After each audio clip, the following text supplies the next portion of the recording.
Top Sport Kazino lažybos. Top Sport lažybos. Dalyvaudamas azartiniuose lošimuose gali prarasti ne tik pinigus.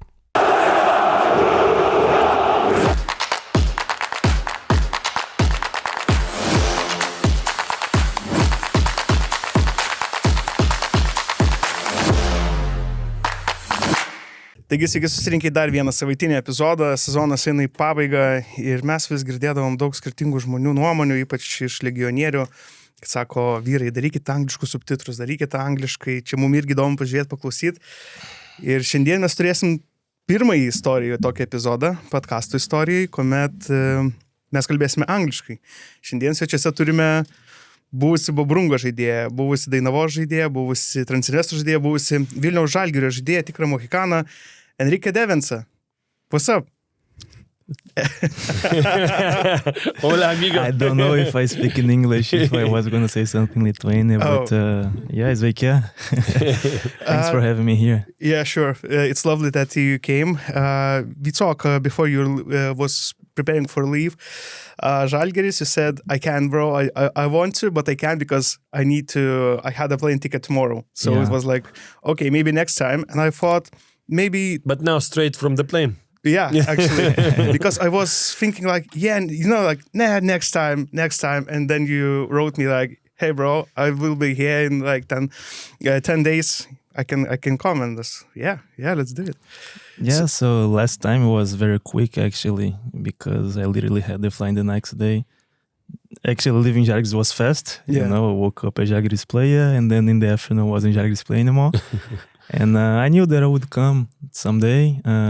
I'm in here this week to do some things, to sort out some business, but you know, Vilnius is special for me, Lithuania is special, so it's a place that I'm always gonna come back to visit friends, to visit the city, because I think I made some roots in here, and I love the country, to be honest. You came with the gifts. It's like a great tradition we are setting. You have a t-shirt, you have chocolate. Thank you for that. Thank you for not forgetting about us. If you need to introduce yourself to somebody who is not familiar with you, with your game, maybe as a person, how could you tell what kind of person you are? Or maybe what hobbies you have besides football? Because probably we are talking like most of the time about Lithuanian players. How are they doing? What are they doing? And it's really interesting to see the other side of foreign players who came to Lithuania. So it's a good question. As a person, I would say that I'm not a regular person. I gotta be honest. I consider myself different. Mainly my mindset, my mentality. And yeah, I have my routine, I have my things besides football. I'm a professional when I speak about football. I'm a professional with my nutrition, with my sleep, with my trainings, with my extra trainings. I believe everybody that play with me or maybe even against me notice those type of things. And that's how I am. It's my lifestyle. It's who I am. And yeah, as a person, I would say, yeah, I'm a little bit different than I'm not regular. And but for the good way, for the good side, I would say. And as a football player, professional. When did you start at this, let's say, pro routine? When it started? It's already what's from your little age, or it was growing when you already started to feel more professional, to play matches and to be more into the football? So I remember that I started with a diet, understanding, reading, and, you know, asking when I was a kid, asking my mom, hey, can you take me to the nutritionist? I would like to do that. I'd like to go in there. When I was maybe 13, 14 years old, I used to play football, but I used to play tennis also. Tennis was like, actually, back in the days, I used to rather play tennis than football. But somehow I was like, nah, I'm gonna keep it up with football. And then I started everything, my routine, diet, and, you know, there was a time in my life that I was even very restricted, taking food everywhere, you know, when you were young, and then you want to build a nice body, when you want to do those type of things. And I think everything came along the extra trainings with a personal trainer, those type of things. But I really start taking football a little bit more serious in the young age, probably around 15, 16 years old, that I literally decide, okay, if I want to reach some good level in football, I got to do something different. So, yeah. Your career path is really interesting. If you look just on the paper, Brazil, United States, and then Lithuania. Mm-hmm. Mostly people are looking for, bigger countries, maybe lower division, but bigger countries for opportunities. How was your career path? If we'll see Brazil, the youngster team, I guess, yeah? And then how did you move to States? Was it like just to explore because maybe you wanted to travel, or maybe you didn't have offers? Why did you choose the United States? Yeah, my career is a little bit different than most part of the footballers, because normally in football, you are in academy and you try to grow up, make into the first team. And actually back home, I'm from a state that is called Espírito Santo. It's in southwest of Brazil. And it's near Rio, near São Paulo, which are like the biggest states, which you have the biggest clubs. But my state is kind of weak in football, I would say. So everybody that is from there, and in my state there is like a lot of good players. And a lot of, for example, Richarlison, that now he plays for Tottenham. I played with him when I was younger. He's from my state. There are other players such as, back in the day, Savio, that he played for Real Madrid. And and most part of players from my state, they try to leave to go to bigger states, and I did it. I've played in different places in there, but at the end of the day, my father, he was always telling me, "Hey, you gotta study, you gotta study, you gotta study." And in Brazil, you know how it is. You reach some level or decided to go to a very bad, let's say, public school that you're not gonna, if you play, for example, for a club, they're just gonna do whatever they need to do to give you the grades. You don't even need to go to school. And my family, they didn't want me to do that. I had the opportunity to go to other clubs, to bigger clubs out of my state. And at the end of the day, I think I just got a little bit tired of, okay, I have the support of my family, but at the same time, my dad, he never wanted me to pursue this. He was just like, okay, I help you, but I'm not gonna go with you. And when you're younger, you just notice those things, and I was like, no, if he wants me to study, that's what I'm gonna do. And I had opportunities, few I didn't want to, few he didn't allow me to go, few didn't work out well. And at the end, I had the opportunity to go to USA. I got a scholarship, and I was like, okay, so maybe I can make it into MLS, get drafted, but I had no idea how the system worked. You need to be in such special school, doesn't matter if it's good or if it's bad, and it's the system. And I went, I got a scholarship, had such a nice experience in USA. With school, in the university, met a lot of people, football. So there, it's a nice, very nice experience. But at the end of the day, I was like, okay, not gonna be drafted. Play semi-pro in there, but I knew that I want to become a pro. So it was just like I accelerate my graduation. So I took some summer classes to finish it up faster. And then I was like, Dad, listen, you know what I want to do? Here's the diploma. That's what you want from me. You want to provide me this experience to have a diploma. Here, that's for you. Okay, it's for me, but that's for you. Now, let me do what I want. I had this type of conversations, like man to man. I was 19 years old, I think 18, 19. I had this conversation with him, and I was like, okay, I've done what I had to do. I raised you. I provide you a degree. That's how he felt, and now it's with you. I was like, yeah, now it's with me. And I was going to Sweden, actually, to third league. Yeah, I think it was third league in the same club that I figured it out this season that Dino and Yula, they used to play Orebro. Yeah.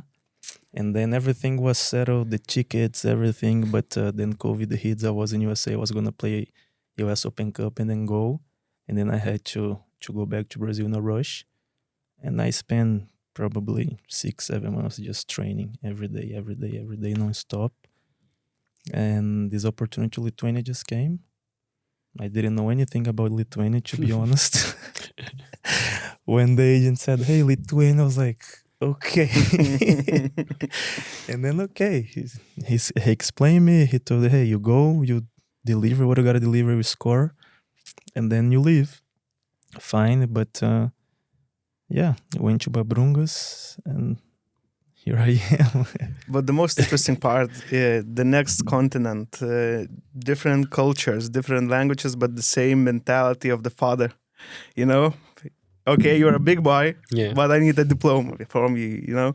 Because I guess mostly young men in Lithuania had the same, I don't know, is it issue, but maybe cultural thing that, okay, you love football, basketball, but at least I need you to be prepared for plan B. Yeah, the thing is, I would say in Europe, because the continent is way more developed than, for example, South America. I believe in here, the players, most part of the players, they still have the opportunity to try to keep both at the same time.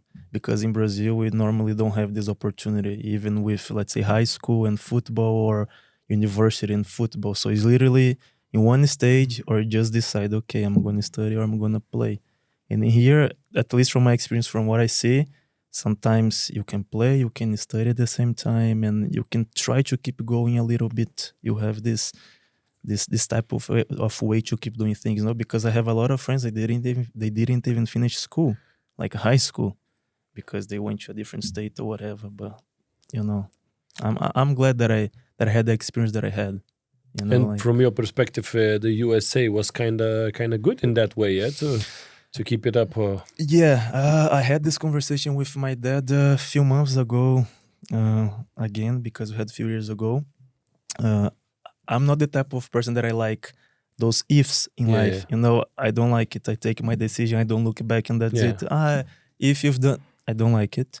And he's a little bit of it. Sometimes he thinks, I was like, that was a decision, like, you know, 5 years later, you still think about it, because maybe he felt guilty because I had, let's say, a big opportunity in Brazil in a club in Rio, and he didn't allow me to go because I was young. And then he was afraid. And, you know, if in USA, if you don't go, nowadays I would say there was a good experience. I learned 2 languages in there. I learned how to speak I went speaking English, I knew, but of course, developed my English. I learned Spanish. I met a lot of people, made a lot of networking. I think I grew as a person, of course, as a player, but I knew what I wanted, and the conversation with him was basically like, oh, if you could come back in time and decide to go to USA or no, I wouldn't. Because I knew that I want to be a professional football player and all this since I'm a kid. But I don't regret, and for me, everything has a reason, everything has a purpose. And it made me grow a lot, and the experience was nice. It's like in the movies, you know, you got a scholarship to play in the sport, you get an education, to get to know people when you were young. Sometimes you go to parties and it's literally like sometimes American Pie and everything. So it's different, you know. Yeah. And first experience when you go back from USA and go straight to Lithuania, and you go in Plungė. Village. You know what I'm talking about, yeah? Yeah, and I was in Brazil, like 35, 40 degrees, and when I arrived in Plungė, it was -20, -15. I was like, oh, wow, that's what it is, you know? It was different, but I've experienced the cold in USA. One of the states that I live in there, Iowa, I experienced that, and you know, like when I first stepped in Lithuania, and since nowadays I have my goals, I set my goals, and I remember running in the cold in Plungė, just like, you know, okay, you need this, you gotta do this, you need this, you gotta do that, doesn't matter where you are, doesn't matter any of it. You know, you gotta be hungry. Yeah. You need to have this, doesn't matter where you are. That's how I think, and It was different. I remember that now probably they improved the city, but I remember sometimes I'd like to, after the games, go to a restaurant, or it wasn't even possible working, to yeah. do that. They would have, I don't know, one restaurant or something like this, or one place to do something different. But it was nice. I think I scored a lot in there, and it was the beginning here in Lithuania for me. It was kind of special, even though everybody laughs because Plungė is a small city, Babrungas and blah blah blah, but it was the beginning. And did you experience that, that mainly what we have there in the cold weather, especially in the winter time, when we go out for the runs, we do with the bags, I had to do that. Because, I've experienced snow but never played in snow. Yeah. And when I saw everything white, I was like, okay, maybe you're going to practice inside. Maybe you're going to do something different. And then the guy was like, no. We're gonna go to the pitch. I was like, oh my God. And then I saw a few players doing this. I was like, okay, that's what I gotta do. That's what I gotta do. Quick learning, But there was like this. I think, it was necessary. It was necessary to understand the country, to understand the culture, to see how things are, to pass through that. It was necessary to grow. When you just landed there, I guess there was many calls with the family and stuff. Uh-huh. And maybe when they heard about the place you're in, was it like a nice conversation, like, you got it, Henrique, it's a part of the way, or maybe, don't be stupid, come back here, we love you here. What kind of conversations were there? And I just also wanted to ask, was you the only child in the family? Yeah. Oh. I am the only kid.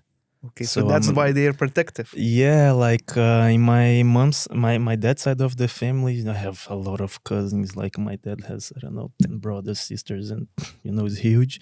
But my mom's side of the family, it's my mom, 2 brothers, 1 sister. So it's a little bit small, and I'm the first grandkid, and the only kid. I don't have siblings, so yeah, it's a different treatment, but.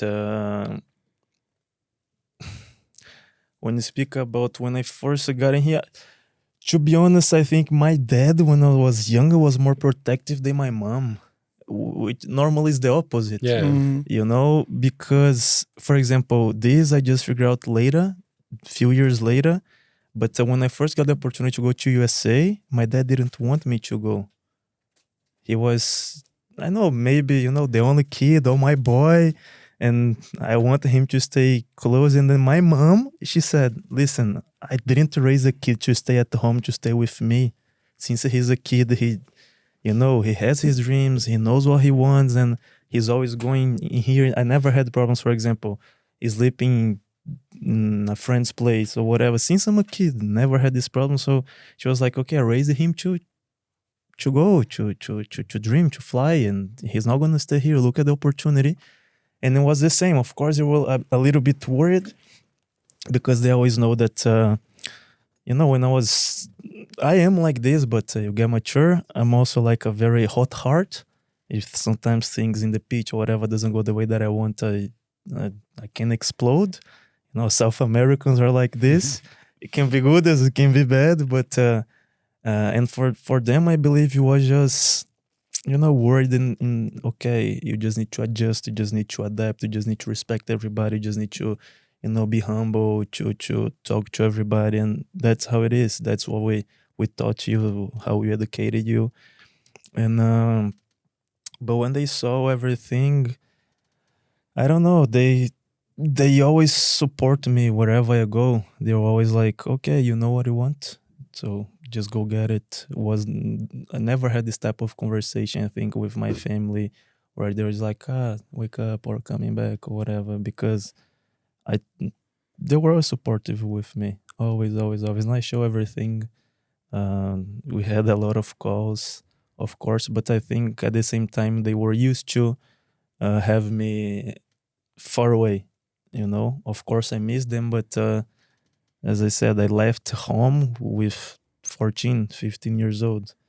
I think since 14, 15, I don't live with my parents. So the only difference was just like it was a different continent. The first shock was when I went to USA for me, because for me it was just like, okay, if you live in a different state, 2 hours, 3 hours flight maximum, something happens, you have your family. And then in USA, okay, 11, 12, 13 hours flight is not easy, okay, in Europe.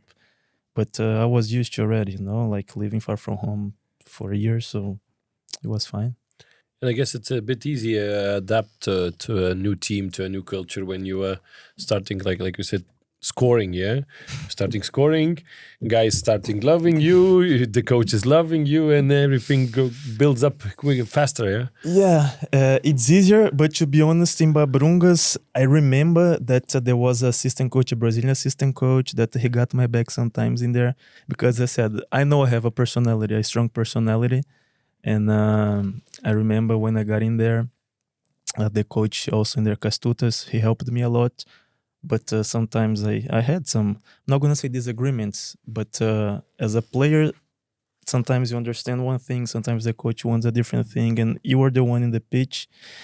And, we'd have, okay, why I supposed to do this? And, and sometimes the assistant coach had my back, like, relax, he has a potential, he's a good player, because let's say I had a good preseason, but in my first game, I believe against Jonava, I was a little bit, maybe nervous, maybe it got heated. The guys, inside of the pitch punching and everything. And I felt like nobody got my back. And then I remember they subbed me off on the halftime. And then I got so mad. I started like yelling, punching things, not in front of everybody, when everybody left, of course. I was like, okay. And then Eastern Europe, they're like this. They have that thing in mind, and that's it. So the first game, I would say, was tough, but after scoring, what they're gonna say? Yeah, and he helped me a lot. The coach in there helped me. He knew how to deal with me. Like I do believe in there. He made a type of game to help me out also, because he knew, okay, if you give him this, he's gonna deliver, So okay, I need to do something else for the team, for him, and that's it. And I believe at the end he understood everything, and it was fine.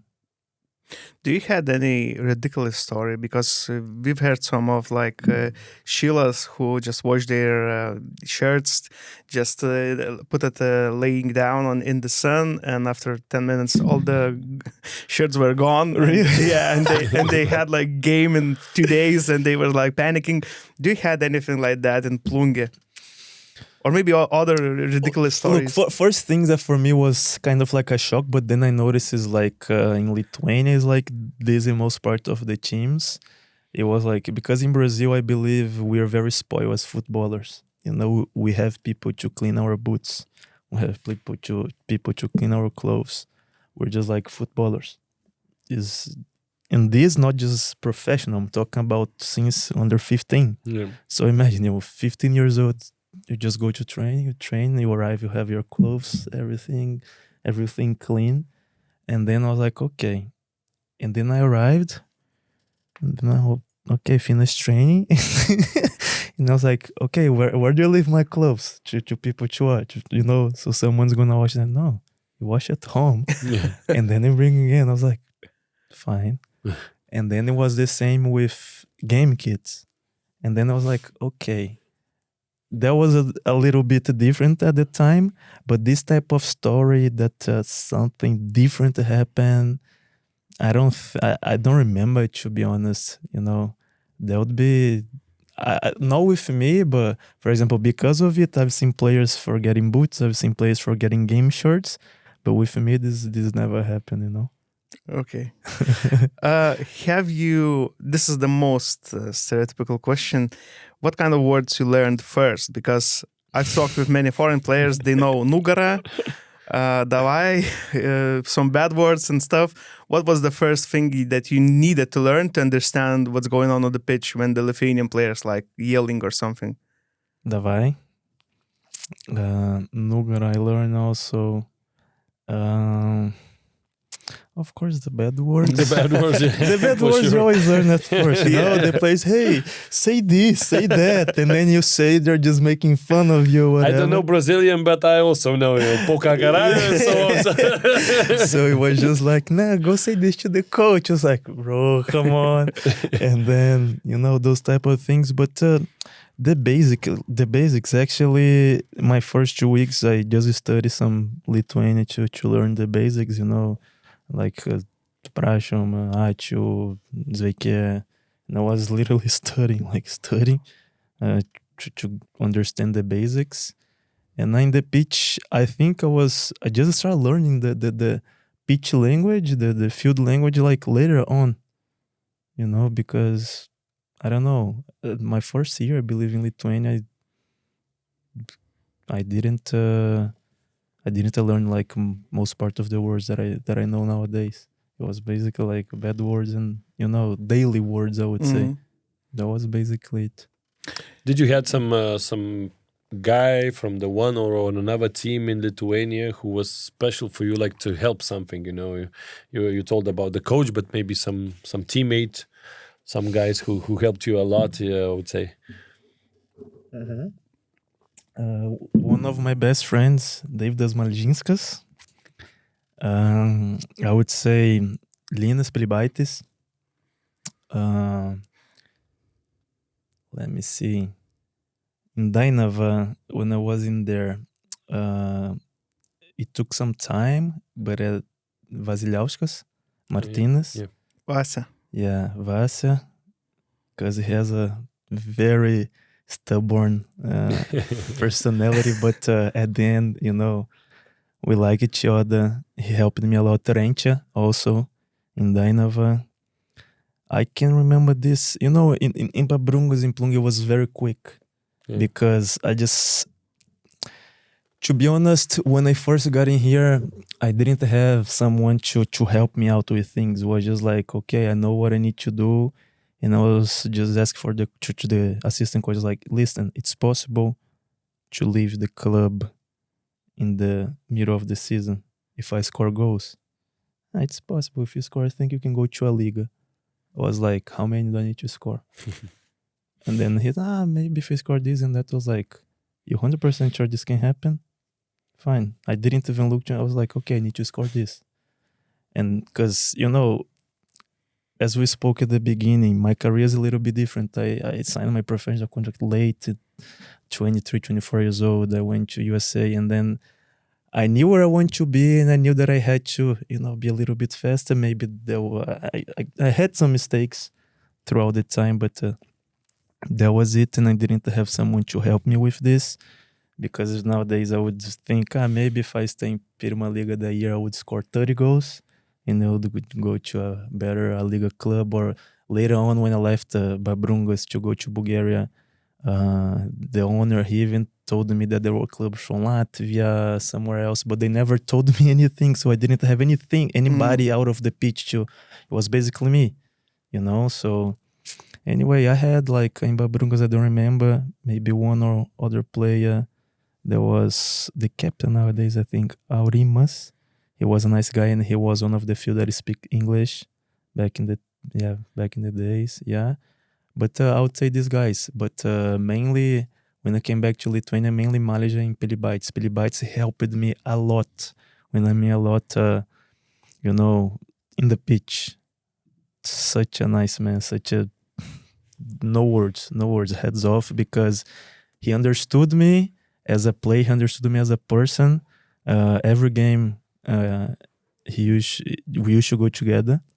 He would take me, and we would go together, we'd talk, we'd speak, and helped me a lot. Sometimes it was funny because I knew that a few referees, they didn't like me, and anything that happened, I would get a yellow, or the players would try to be dirty with me, and if I did the same, you know, they were marking me, and then a few times Linus, he would just shout on me like, you know, just like, shut up, go play.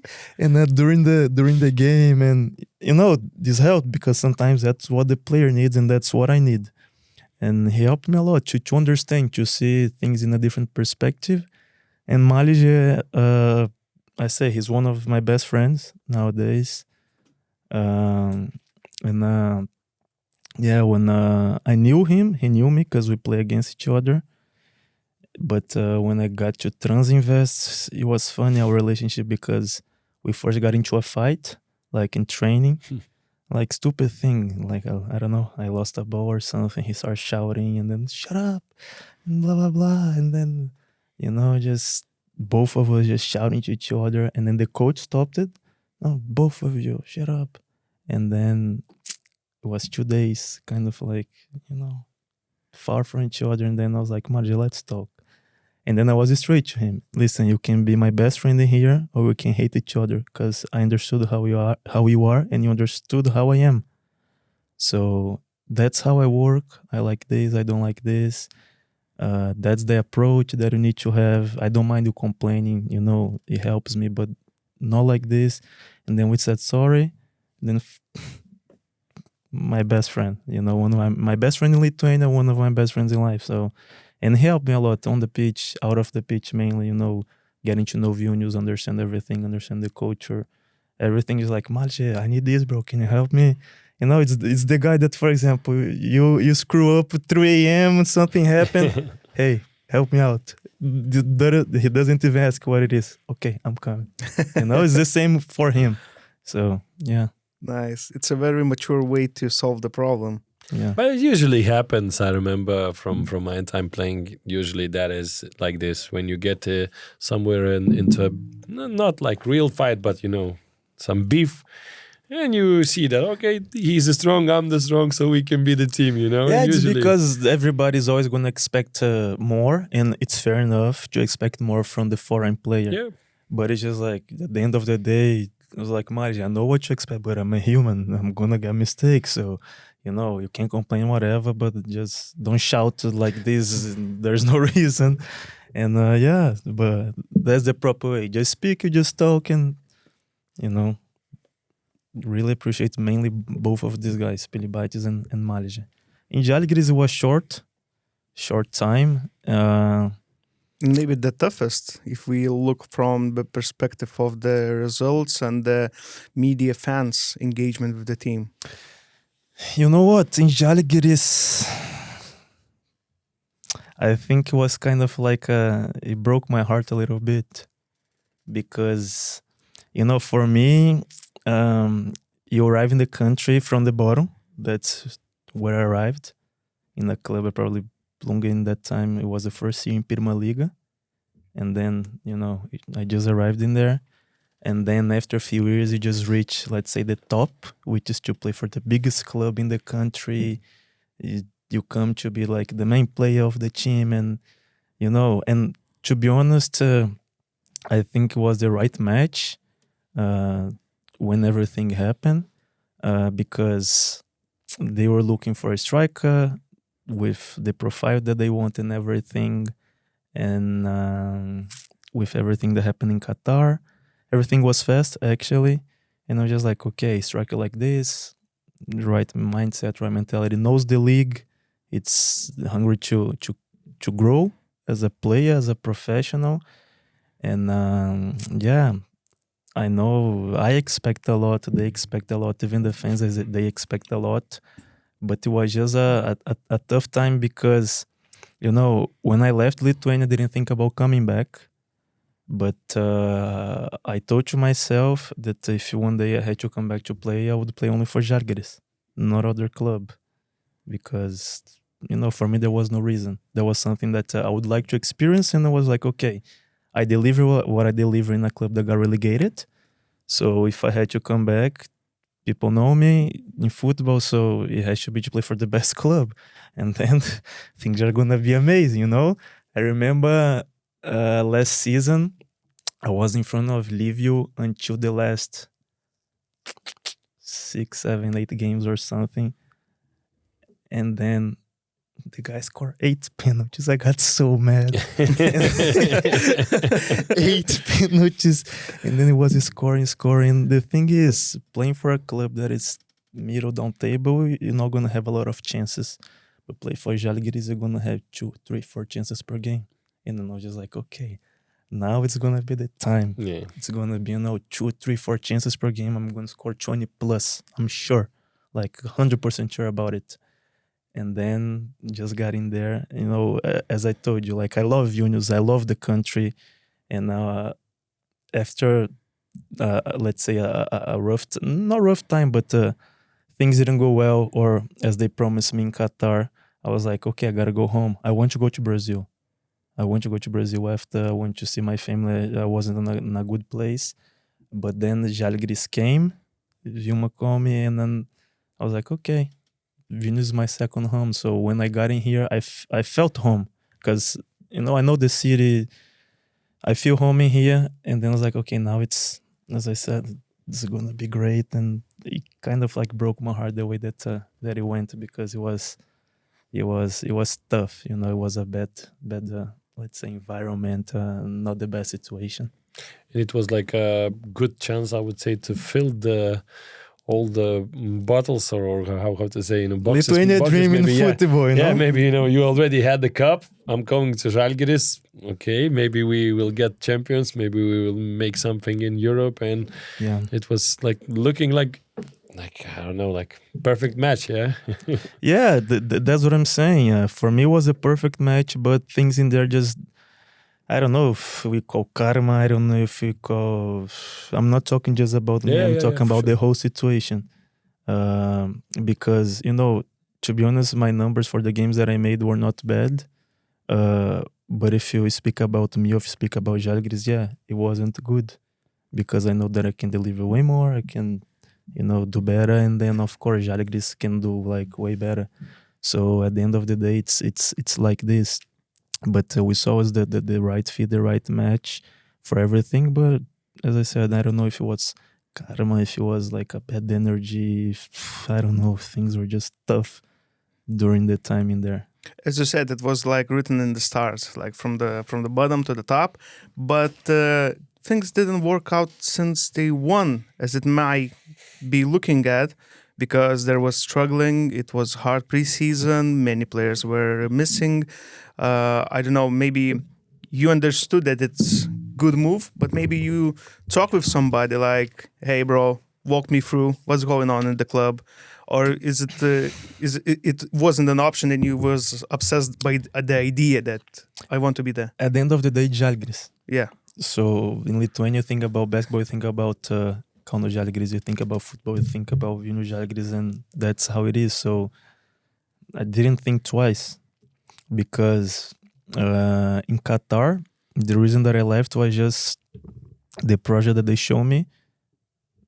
It wasn't the same thing when I arrived in there. And then I was just like, okay, they promised, they showed me something. I got in here, it's a totally different thing. I'm not going to achieve what I want. I'm not going to be where I want to be. So, ciao. Like, simple as that. I still had contract, but I spoke to them, hey, I want to leave. I'm not happy here. You guys said this. It's not like this. So, yeah. And then everything was fast. As you guys asked before, there was one person that helped me with all of it, was Candice. But everything was fast in Žalgiris. And it was the idea, and at the end of the day, I had the feeling, being totally honest, I watched the final of the Super Cup, I had the feeling that Žalgiris was gonna have a tough season. I was like, okay, I'm not in there, so it's fine, but it's gonna be tough for them, I believe. And then, I don't know, when the offer came, when the call came, and then you see the coach talk to you, asking you things, how do you want to play? Because I'm gonna, create the system for you. Literally like this. Like, you need to tell me, because I'm gonna create the system the way that you want, the way that you like. And then the owner calls you, and then you see, okay, what am I supposed to do? I stay here in Qatar, even though I'm not satisfied, and then we'll see how things go. Or I go to play for a city that I love, or a club that I know is gonna be fine. I know I'm gonna score, and then gonna play Europe. I was talking to my family, I was like, nothing bad can happen. Yeah, like no brainer. Like nothing bad can happen. And when I got in here, back in Vilnius, everything was nice. And then the first game, I had a good game, to be honest. But the vibe in the locker room afterwards was like someone died. We draw was like, what's that? You know, that's how it is in here. If you draw a game, you know, of course, when you play for the biggest club, they push more and everything. But I don't know. I asked if you play. I didn't ask anybody, to be honest. But it was just the idea that everything's gonna be fine, and you arrive, you see a few things. Of course, I heard a few things about Čeburin. I heard a few things about Vilma, how things are in Žalgiris. And we had a conversation before, 2, 3, 4 calls or something, and I also said everything was very straight. My relationship with them was very straight always, because I'm honest. If I need to say something, I'm going to say like this, and that's it. If you like, you don't like, I don't care. And they are like this also. Vilma is like this, and that's why I respect her. She's like this, and she was like this. But as I said, for me, everything was just going to be amazing. And yeah, the vibe wasn't the best since the beginning. Was it like the roller coaster, or it was like the same kind of vibe since day one? Now, roller coaster, and I think it was a lack of management with people. You know, heads off for Čeburin, top coach. For me, the biggest coach in Lithuania. You know, I don't know if someone has more titles than him. So for me, it's the biggest. Vilma also, she changed Žalgiris. She changed a lot in Lithuanian football. Big respect for her, love her. So, you know, but at the end of the day, I think it was a little bit, no, it was a big lack of management in people, because from what I see and from what I saw, I felt something like, we're Žalgiris, we're the biggest club in here, and then we do what we do, and we're gonna win, and that's it. But football changes. Football is changing. It's not the same thing. You can see, let's say, 12 years, I would say, I think, if you may stay. Probably Žalgiris in the last 7 was dominating everything. You know, easy. Like totally dominating. Being champion 5 rounds before the tournament finishes and everything. But then, I think it was 2023. Boom. Panavežys, yeah?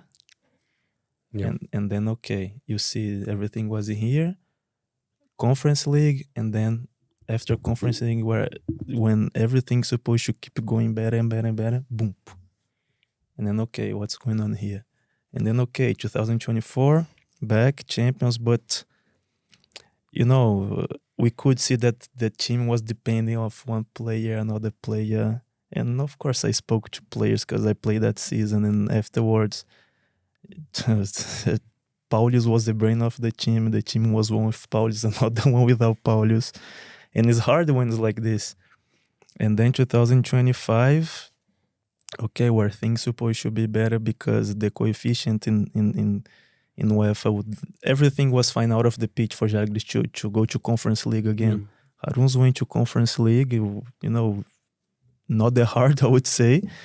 And I just think it was lack of management to players, to people, to decision, because as I said, okay, we're like this, we're like that, we're gonna make it work. But now you can see Kauno Žalgiris as an example. Spirits, yeah? an example of a good manager this season, but it came from 2 seasons ago, I think 1 or 2 seasons ago. At the same time, Panavežys, when they were champions, it came like 1 season ago, but you saw a big lack of management the season after winning the title. So, yeah, I don't know about inside things, but that's how I felt. That's how other players felt also. There was this type of things. But when you already understood that, you know, when you was speaking before the coming to Vilnius with the coach about, you know, the formation, about the playing style and so on, and when you already understood after a few weeks, after a few games, that maybe it's not everything happening what was said before. I think once the results didn't come, they just try to point fingers at people and that's it. Because it's simple, Yeah. when it's like this. And at the end of the day, I was also one of the players that I got pointed the finger as, okay, he's the blame. He's the one to blame. But as I told you, in that situation could have been Cristiano Ronaldo. It wasn't going to change. They brought Livio, but it didn't change a lot also. Things changed once, Čeburin left and the vibe changed. Everybody was feeling better, more comfortable. And, I was talking to one of the players today. He told me like this, and then the vibe was heavy. It was very heavy, but everything was fine. And I'm not blaming one or another. I'm not the person. I don't like this type of things because at the end of the day, it's everybody. It's everybody works, everybody job. But it was just like, one day we do good, we do well, and then if one game doesn't go, okay, let's change something. And then it was all the time changing. At the end of the day, you don't got the consistency that you have to, and it's tough for players. It's tough to get going, it's tough to understand each other. And there was a lot of rules that sometimes we didn't understand, but that's how each professional works.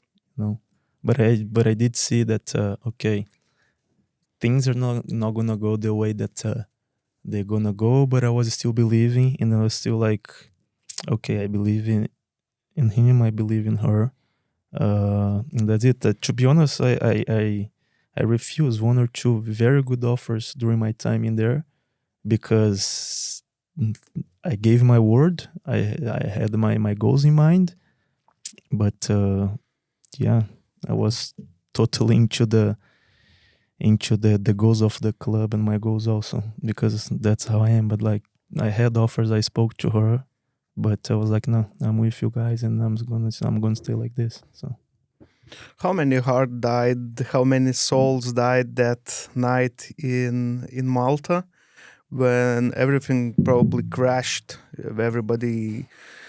Nobody was expecting that kind of scenario after the first game. Yeah, you had to. Oh, why though?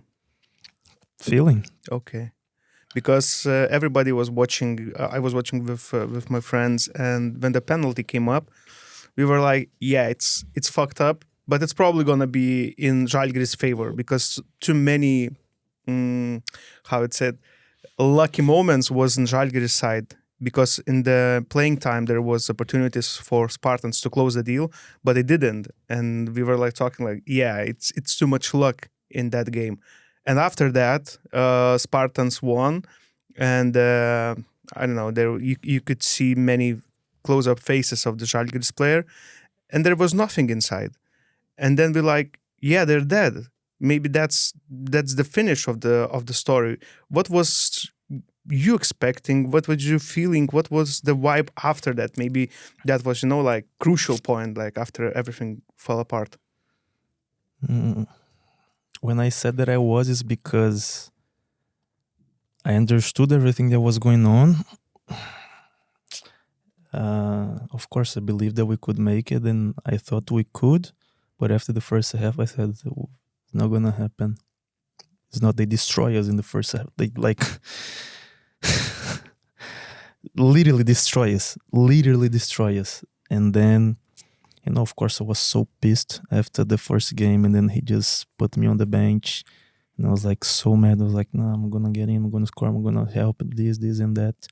But I was on the outside watching, and then, as I said, the vibe of everything was different. There was no unity, even though everybody tried. There was nothing going on. And I don't know, those penalties was just like, we cannot blame one or another one, because even though I don't think penalties lottery, it can be. I am an example of that, because I lost a penalty in the final in the Super Cup. So, and the previous season I scored 8, 7 out of 8, goalkeeper one side, ball another side. So, and then I lost. Everybody was like, 100% is gonna score, and I lost. So it's just like lottery, but at the same time, I don't know. Everybody after the game, everybody was like sad and quiet, and then few players crying, few players mad, few players disappointed. But as I said, I think there was the middle of the iceberg. Was just like, okay, everything is literally going down now, and because until then, even though the fans were mad, even though the vibe wasn't the best, it was just like, okay, the league is the way that it is, but we still have a chance in Europe. Things are gonna be fine in Europe. And then that happened, was just like, well. And then afterwards, what happened in Ireland also. But in there, it was just like, I knew after Malta game, a few days later, I knew that my time in Žalgiris, at least my time in Žalgiris, was finished. Yeah, and you're talking about these penalties, and there was also strange thing. You are a good shooter. You going just 8, yeah. Why is that? Not my decision. Yeah. You see that things are different when your teammates or the leaders doesn't trust you how they supposed to. That's how I see. Yeah. Because in Žalgiris, in trainings, normally with Čeburin 1 or 2 days before the game, after training, you would have 5 to 10 minutes to train, no free kicks or something. And I don't like free kicks. Actually, I like, but I need to train too much to get on the level of Jura, Bruno, because it's always like Jura and Bruno. And okay, I can train, but I'm gonna do my own training. When I'm a bit better, I just go. I understand, Jura is such an amazing free kicker. He goes with the right, he scores one, and he goes with the left, he scores. And anyway, but when you go shoot penalties, doesn't matter where I was, Čeburin, Devens, come. And I would go to train penalties. It was me, Jura, Bruno, and there was it, us 3. Sometimes Gino also. And I was like, penalties, it's me, and it's fine. I didn't take that penalty against Hegemon that we lost, because I just got in here, and for me, there's like a hierarchy, And of course, I want to take the penalty, and I ask Jura, can I go? And then he goes like, no, Alves going. Fine. He went, he lost, and then, of course, after the game, why you didn't take the ball? Why? It's what I supposed to do? It's the captain. Yeah, for sure. Like, I'm gonna fight in here, give him the ball. But they decided. It wasn't me who decided who was going to take the pen. It was like the captains were like, this player. And they're like, you ready? I was like, yeah, of course. And then when I saw the list, I just started laughing. Yeah. I started laughing. Literally, I was like, Paul, you just, do whatever you want. And then that's it.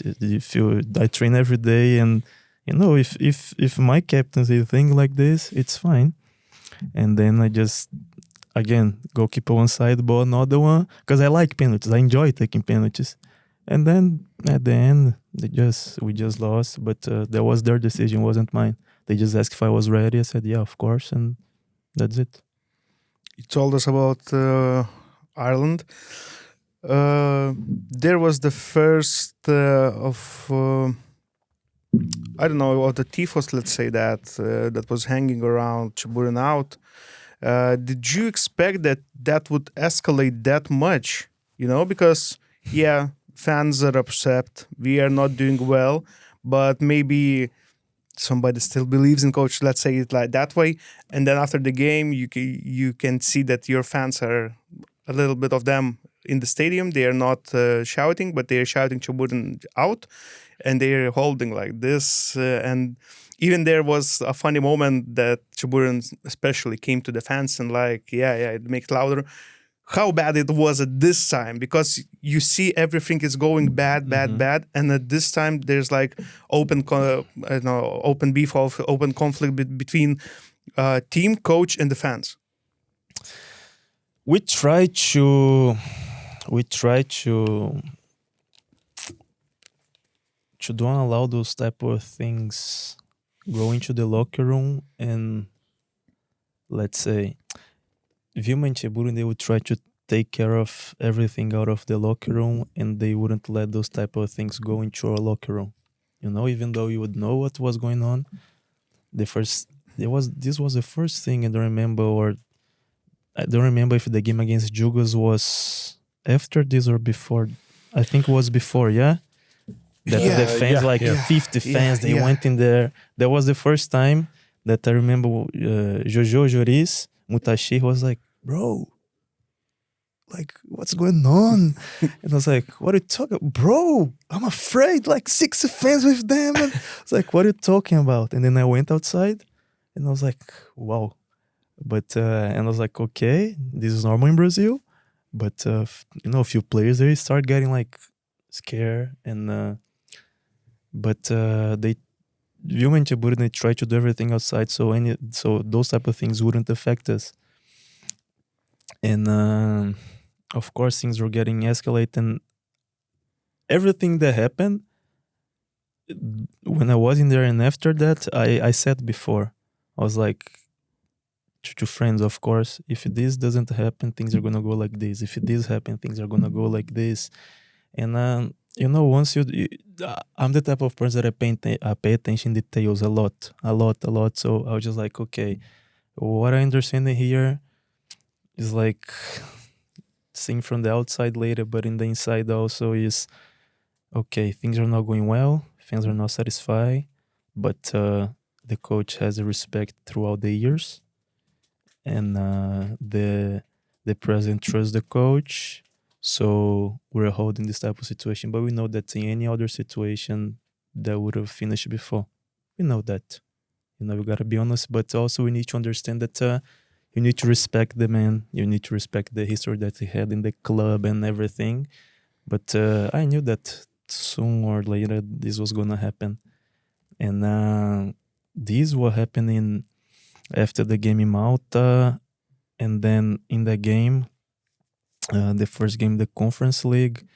Later, when I was in Kazakhstan, and when I saw the thing with the bags and stuff, like people back home in Brazil, they were sending me things like, bro, there's not the team that you were playing. So viral, yeah. Like, what the... like, the coaches there was like, Devens. It's like, yeah, because they know Čeburin there. And I was like, it is what it is, But I believe everybody was inside, was still expecting, hoping, working to get things started, because at the end of the day, we work for it. Like I had in that game, I had an argument with one of the fans. I didn't understand a lot actually, everything that he said. And then he started shouting, complaining, said bad things. And then I just told him, hey, shut the fuck up, respect. There's kids in here, you're saying a lot of bad things. And you think what? We're a bunch of clowns in here. It's like, we work for it. We don't want to lose, and just respect. And then later, he was like, no, I was talking about the coach. And, fans texting me, fans later on, they was like, no, nothing with you, Devens. It's the coach. And I was like, okay, but...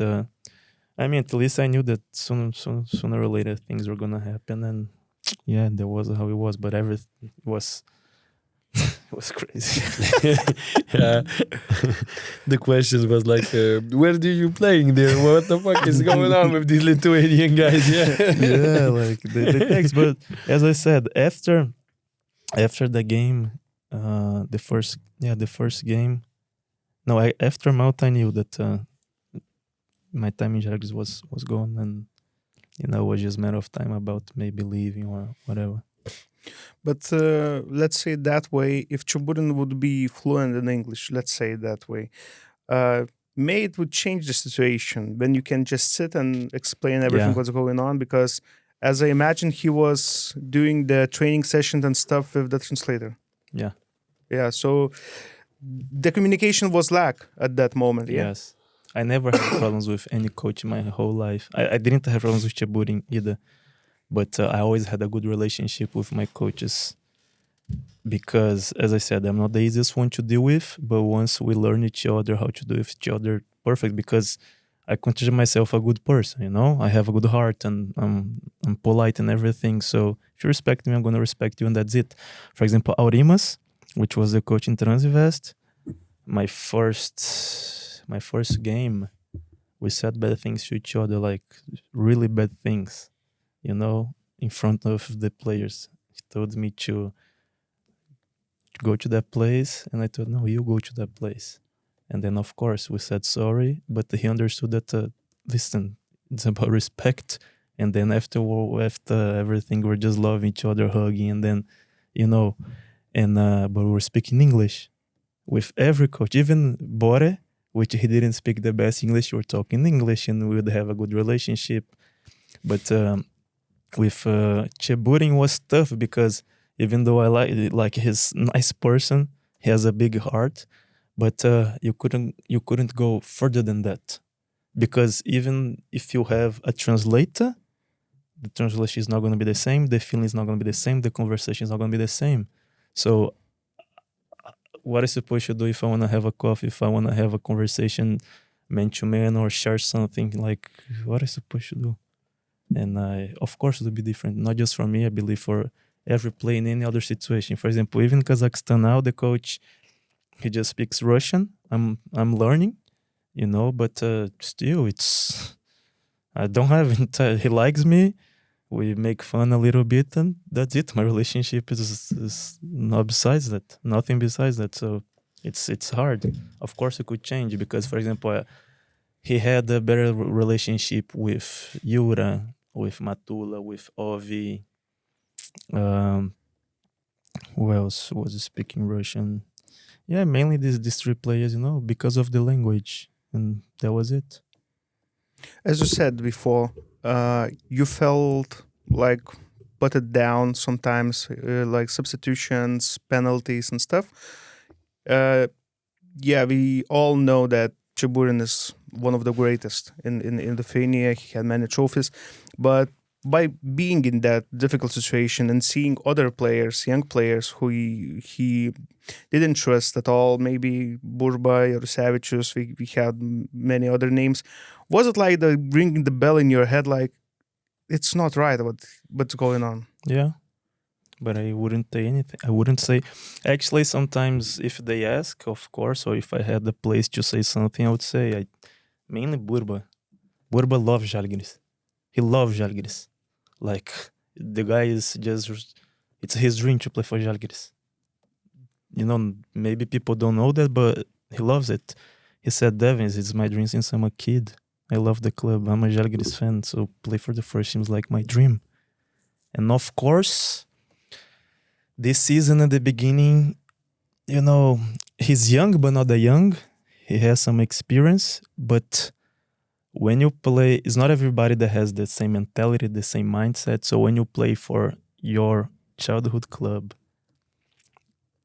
you never know what's going on in the mind of the person. Of course, you can get nervous. Of course, you can miss goals. Of course, those type of things. But the guy was like killing training. Okay, he had 1 or 2 chances he missed. And that was it. He was crucified. And sometimes we would not understand. Nobody's like, okay, where's Burba? Second team. And then 1 month, 2 months, like, okay. And as I said, when I had the opportunity, I would say something straight to the coach or to Vilma. No, he's good, and try to get his back, not just him, because here in Lithuania, it's very hard for the youngsters to grow and to deliver and to get the self-confidence, because the same thing that happened between me and Malje, it happens between Lithuanians and youngsters, Jaunima. So it's tough. So every club that I played in here, I always try to get close to the youngsters to help. Like, hey, bro, do like this, do like that, because I was young one day. I'm not old now, but like I was that young guy that is coming with a lot of dreams, and then, so we need to help.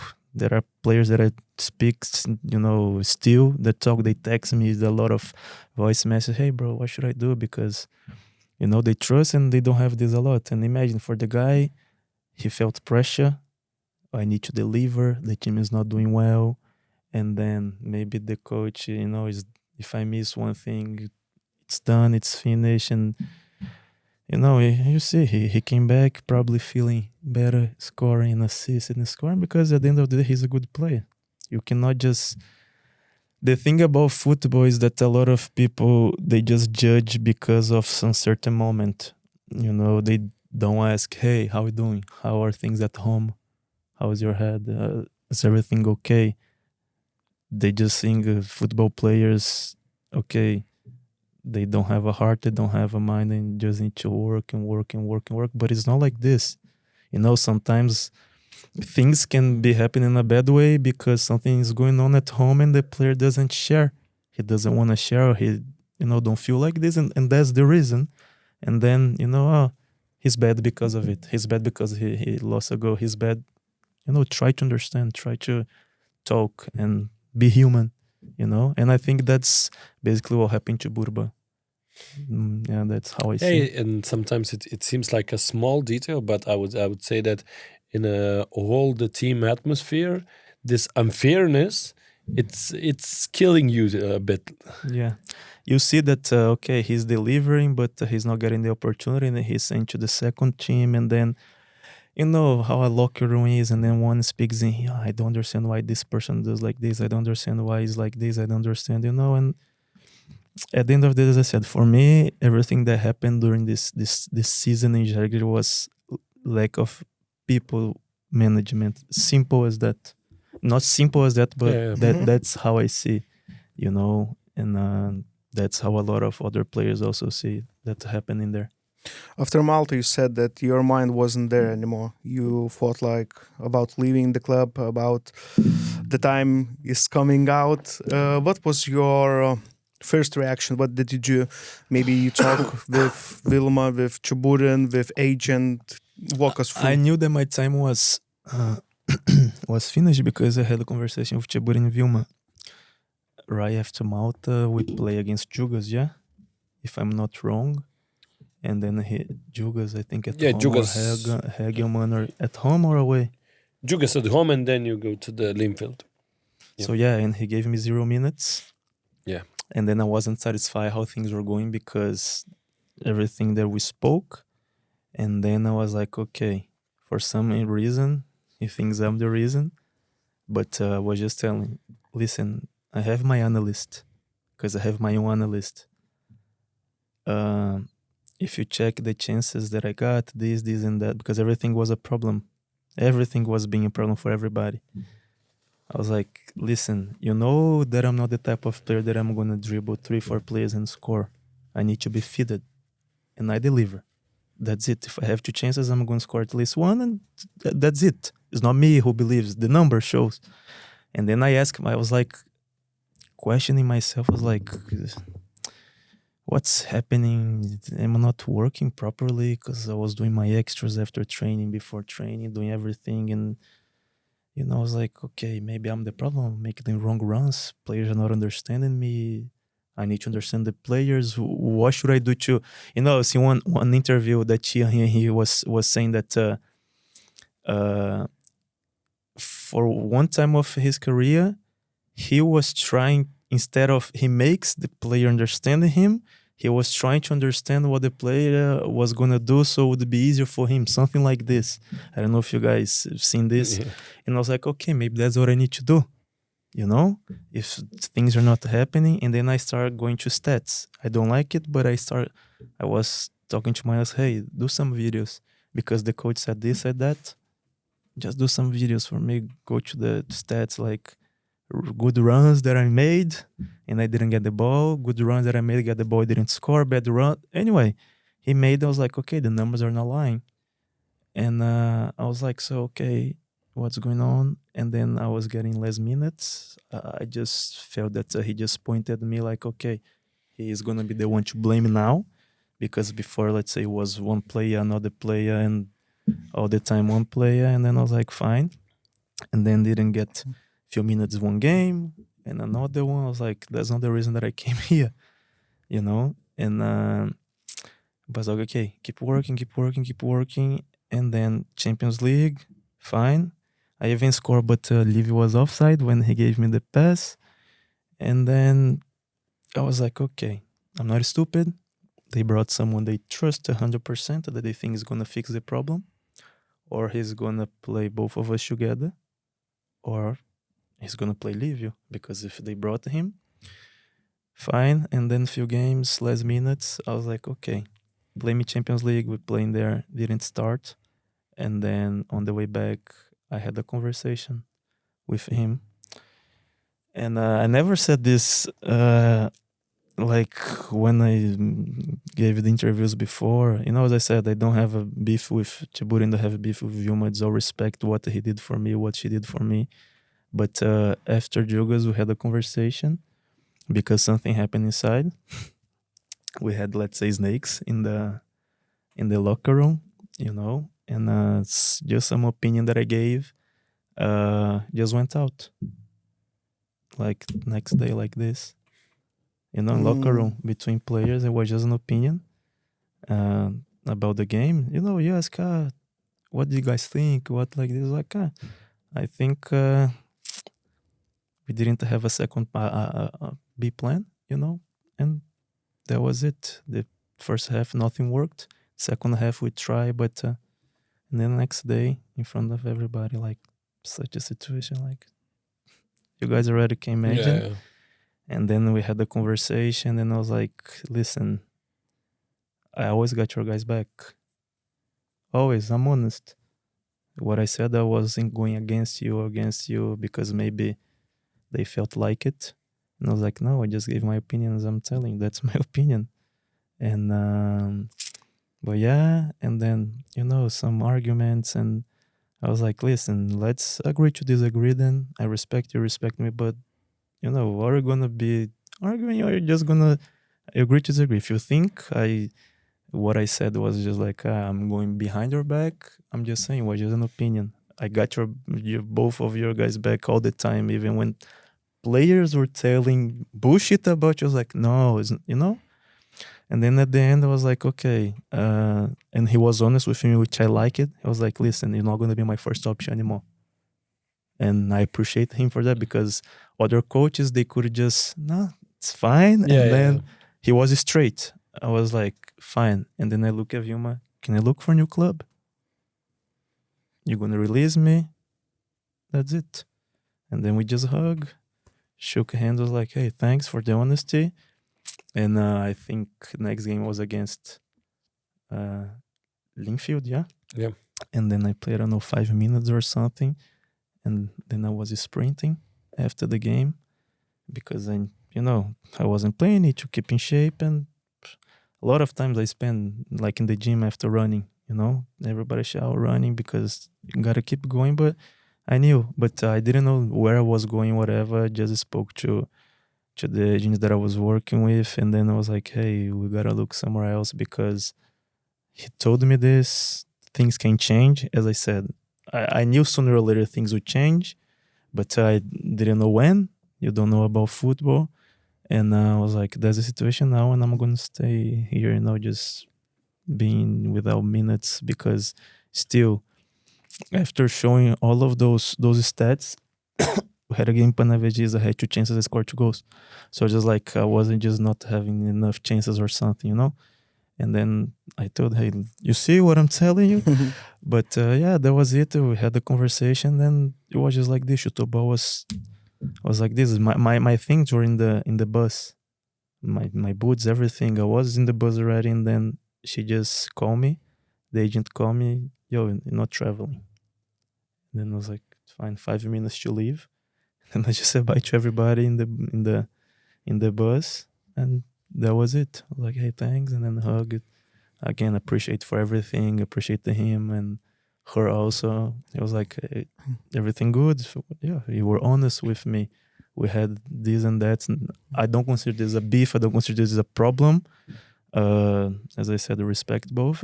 But I knew, I knew that my time was finishing. We also spoke, so that's what happened. So even before the Champions League match at home against Hamrum, you was playing from the start 11, but still before that you didn't play 3 games at some small minutes just. Yeah. So you see, like, okay, maybe in the big games he trusts, and yeah. I know also A Lyga has the rules to have some number of foreigners in Lithuanians, and also was because of it, but. The same way that I have this thing with me, the same way that I had the feeling in Qatar that when I arrived in there, things were just like, in Brazil we say, you wake up with the right foot. It's like in the right way. I just felt just like this season overall was tough for me because of the management decisions, because the way that the things went, things turned down, so when I arrived in there, I had the feeling it was nice. Okay, Qatar, top, nice place and blah, blah, blah. But I had the feeling was, just like... something's off. It's not meant to be. And then, okay, Žalgiris came. But when things start getting the way that they were getting with me personally, I was just like, my time. I remember speaking to someone saying, it's sad what I'm going to say now. And I'm talking about like maybe 1 month before I leave, 1 month and a half. I was just like, it's sad. It breaks my heart, but I feel that my time here is finishing. And then 1 month later or something, okay. And that was it. That was the agreement. They let you out. But how do you look at this from now's perspective? It was like last few days in Kazakhstan transfer window, I guess? Last day. Yeah. Last day. It was like the only option, or maybe you had something else, or just told, I don't care, I just need to move somewhere. What was it like to choosing the other club? There was a club in Cyprus that the coach wanted me. But there was one club in Cyprus. Conversation were very advanced. There was Tobol, and I think one more club I don't remember. But Tobol moved faster. Was a better offer also. But I want to go to Cyprus because it was the beginning of the season. The coach liked me, the style that they play, and everything. But Tobol moved faster. It was a more attractive offer. And the situation of the club was, I think that was one of the main things in the decision, because at the end of the day, we won the cup. We finished as third. So it's not bad, And I was like, okay. I had offers at the beginning of the season to go to Kazakhstan. I was like, no way I'm going to Kazakhstan. Like, no way, I'm not going to fit in there. It's not going to be... I spoke to Arta Jupa at the end of last year, actually, because, they were talking, a few clubs were talking, and I didn't even... Kazakhstan, nah. And then, it happened. And for me, it was a step up, even though I wasn't, let's say, this season they had a different philosophy, a different game system. I play few games. I didn't start every game. I knew that I was going there to help, to, let's say, fill up some gaps. I knew that. So if I look in this perspective, fine. If I look, okay, fine, play a few minutes, 2-3 assists ago, and, won a cup, this and that, money-wise good, so, okay, but it's not what I want. It's not satisfied at all. And if I look at this, okay, step up because it's a bigger league, it's better and everything. But if I look to the whole season, as I said, from what I was expecting, from what people that knows me was expecting, even after the season turns invest, it was kind of like tough, mainly mentally, because 3 changes, 3 different continents, 3 different countries. When the season finished and I left the country and arrived in here, my mind was just like, whew, now it's time to rest, because I'm telling you, it was tough mentally, tough to, okay, let's start over, and again, let's start over, and again, let's start over. When you don't have the consistency which the striker needs, you need to be consistent, because, okay, sometimes the striker is not going to score in the first game, but maybe everything start going the third, and then keep going. So, it was hard, it was tough, but, that's how it is. And maybe just closing. I just need some rest. maybe just to one of the last questions about Žalgiris. Usually most of the Žalgiris players calls Vilma the mom. It was like the stereotype. Mamytė. Yeah. Everybody was talking about that. Now looking back, how would you call her? Is she really the mom, or maybe she's Yeah. That's, I mean, as I said, I love the woman. right? I love the woman. She's special. She's something else. She's a type of person. I like her because she's similar to my personality, which is just like, but she's way more directly in 8 or 80. Or you love her or you hate her. She's like this. She's because she's straight. She says the truth and she doesn't care. So I like people that they're like this. So that's why. And I mean, as I said, heads off for me. She's a big figure in Lithuanian football, and probably the biggest figure in as a woman in Lithuanian football. Yeah. She raised the level for Žalgiris, for football overall. It's a person that I respect because as woman, we know in men's football, we need to work 2-3 times harder. And she's a big mom. And I'm telling this because a lot of times I felt protected. I didn't... she used to say those things. She always tries to motivate the player. Doesn't matter how is the situation. Say, okay, you are the best and everything's going to be fine. And she keeps going and going and going. If you don't believe, she's going to make you believe. And what I'm saying is like, my first games in Žalgiris, they were not, let's say, very easy mentally. It was Plungė and then it was Dainava. And then, I played in Dainava, I had a good connection with the fans in there. A very good connection. I'm a Rytas fan, so when I go to the games, they are in there. And, and the first thing that they told me when I arrived in Žalgiris, one of the first things was just like, listen, we know this. We know this, but I'm not saying that you don't go to Rytas game. But finish. No, finish. So, arrivals, and that's it. So, the second game for Žalgiris playing against Dainava was, I remember that after the game I hugged her. She came, we hugged, and then later in the train during the week we were having conversation. And then she was like, I was noticing you during the game. You're not being totally yourself, and this is normal. Because back in the days you should have a connection in there. Even though almost every game that I played against Dainava I scored, So it was just like, I could feel that, something like this and like that. I was like, fuck, this woman, she really pay attention in details. And it's not that you don't like them anymore. It's not, but it's different. You're on the other side. You need to understand this. And the main thing is like, I'm here to protect you. Like, I'm here to protect you. They're not going to do anything against you. I'm here if you need. If you don't need, I'm here. Now this is your home. This is your team. This is your colors, and that's it. And then that day I literally felt like, wow, looks like that my mom is talking to me. And I was like, afterwards, like, Vilma, can I give you a hug? And then we just hugged for a few seconds. And I was like, she gets my back. She trusts me, and that's it. Okay, next game against Dainava, I scored 3 goals.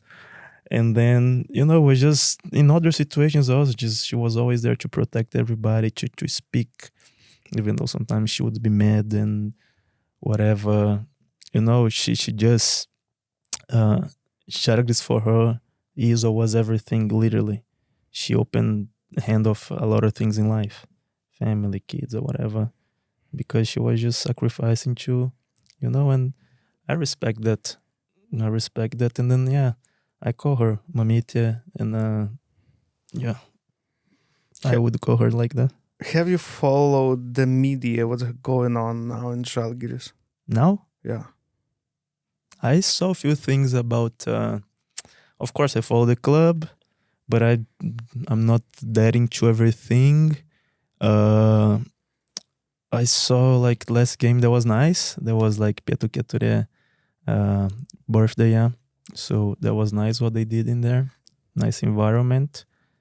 And I saw something that about what's going on. I saw that they were doing like a live something, but I didn't pay attention. What was that exactly? Long story short, Vilma is no longer at the club, and at the moment Žalgiris is struggling really financially. Yeah? Yeah, there's not much money left. At the moment, there's like 30,000 euros, 1.5 million debt. So it's really hard times going on, and yeah, we wish that the new management somehow sort it out. But at this moment, there's a big controversy with the Vilma, Čeburin and stuff, and even there's the info that at the moment there is shooting some kind of series what's going on inside of the club. It was or it is? It is now. Ah, okay. So it's really going to be interesting when they release how it's going on and what they are feeling, what they are battling. So yeah, I mean, it's tough at the moment for the club. But I mean, she left and then she sold her shares, or how was it? Because I don't know about these specific things. And at the moment, do they need investors? She was counted already in the budget that you guys will advance the first qualification round of Champions League, which is something around 1 million euros. And it's already BEM. Then maybe the second, Conference League or something, you will advance. That will push another 500, 700,000 euros. Something like that. And it's gone. It's gone. And you have like responsibilities for the players, for the club and stuff. And now it's really need not to good. Close the debts for the year, yeah. So they're looking for investors now. Yeah, they're trying their best. But like these investors, what's it gonna be? They're gonna be shares of the club, or? At the moment, there's one guy who's interested. He's Kilo Health guy.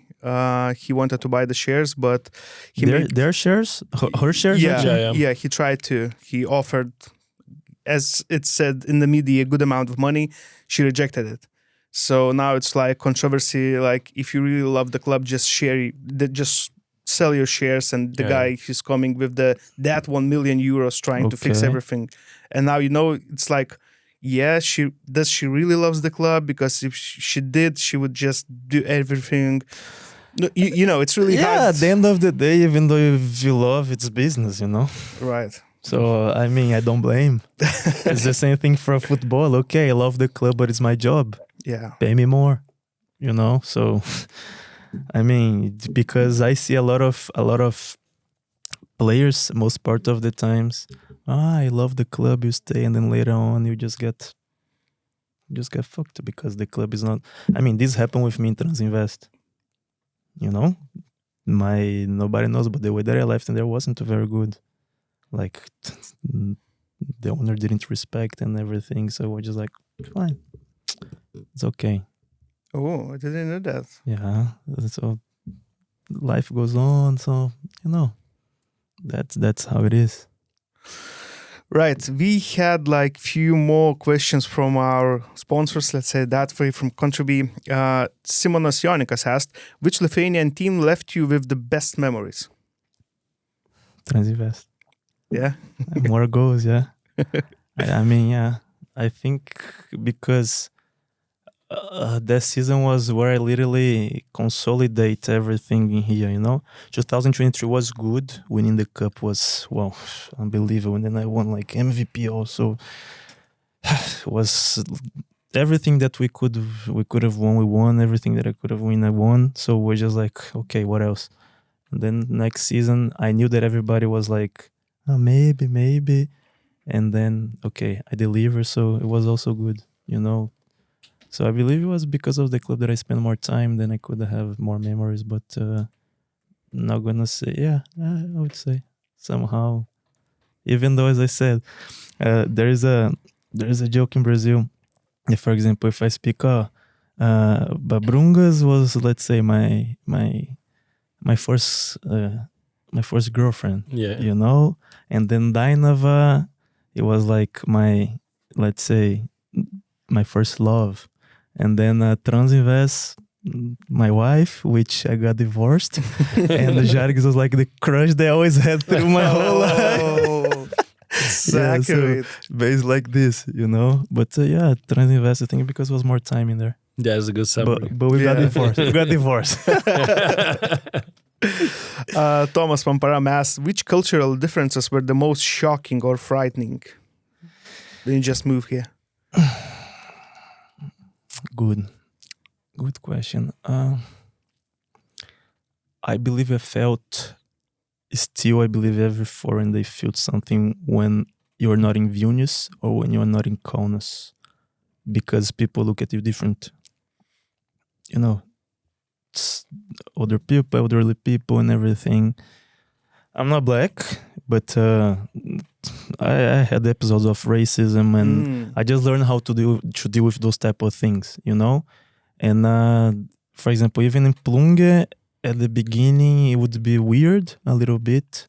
Like they would look like, what the fuck, like who is this guy? But then, okay, plays football, but I still, you know. And this was one of the first things, because they just look at you different. Not like in Vilnius. Vilnius is very international, so it's normal. And other things, I would say. Sometimes I would say that maybe they are not. Maybe you didn't felt like every time they look at you like in a bad way. No, not every time. Sometimes like something new. That's what I'm saying. That's what I'm saying. And I do understand when it's like this, because even in Kazakhstan, sometimes it's like this. I knew when it was in a bad way, and I would react like, or just stare to the person, like, what's up? But sometimes I also do the same thing. You are in Brazil, and then, I don't know, some Dutch guy just goes, and then you're just like, okay. And then, anyway, but other things, I feel that Lithuanians, they're like colder compared to Brazilians. But one of the things is like in here, as I said, my relationship with Vaze, my relationship with Malje, those two are like two very Lithuanians, you know? So it's just like, they're very honest, they're very direct, they're very, you know, they follow the rules and everything. So they're very straight. And in Brazil, it's just more like, people, you should be more loose, more relaxed, more, you know, so those type of things. And if I think about, okay, weather, it is what it is. Food, I mean, I'm not like, I like few Lithuanian things, but food, I had everything that I need in here. And which one Lithuanians do you like? Cepelini is not bad. Not bad. Not every day, of course. No, I've tried like probably once or twice, and that's it. And let's say the garlic bread. Yeah. It's been a while that I don't eat because it's not healthy, but I gotta say it's good. And what else? I don't like pink soup. I'm sorry. I'm so sorry, but nah. And but that's it. I believe throughout the time I just start to understand the culture, because I fall in love with the country. Of course, the things that happened to me here, mainly the second time that I was in here, helped to happen like this. So, yeah, I mean, yeah. Donatas Putna asked, what makes the A Lyga different from other leagues you've played in what way, and how do you like the support from Vilnius Žalgiris fans? Okay, Vilnius Žalgiris fans I'd like the real ones here in Lithuania. I think the only other fans that can match some other type of energy is Dzūkų Tankai. Besides that, no. Okay, green white boys, no, but it's basketball. I'm sorry, but it's basketball. It has to be such a long way to reach to get a little bit closer to what Pietų is. It's different. Sometimes even in Kazakhstan, you don't have, let's say, the organization that the Pietų has, And I'm not talking about numbers. I'm talking about like you see that is like they're ultras. They know how to do their things, and Pietkatura is top. And if I say the league, it's basically like this.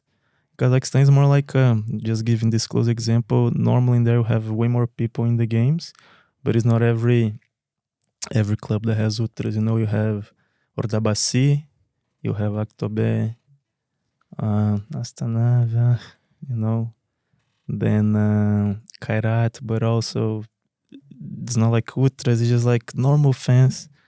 But there's like few clubs that they have like real ultras that they're gonna be, but Pietkatura for me is top, the best. Actually, just thought about it. Have you been in Kairat games? Is it far away from you? Yeah, it's kind of far. Never been. They're I think they're gonna do well in Champions League. Gonna get one win, and then they just draw against Astana now and got the title, which is good. But they have a good crowd, but they don't have again those ultras. Just like normal people, they fill up the stadium, and so it's different. Even in Tobal we have fans, but we have like a two main, let's say, group of fans, but it doesn't compare. Okay, you can have bigger numbers, but when you speak about organization, for me it's different, because one of the reasons that for example, I when I went to Dynamo, I fell in love was because of the fans. I was like, okay, now I'm feeling like this is football, not because I'm from Brazil.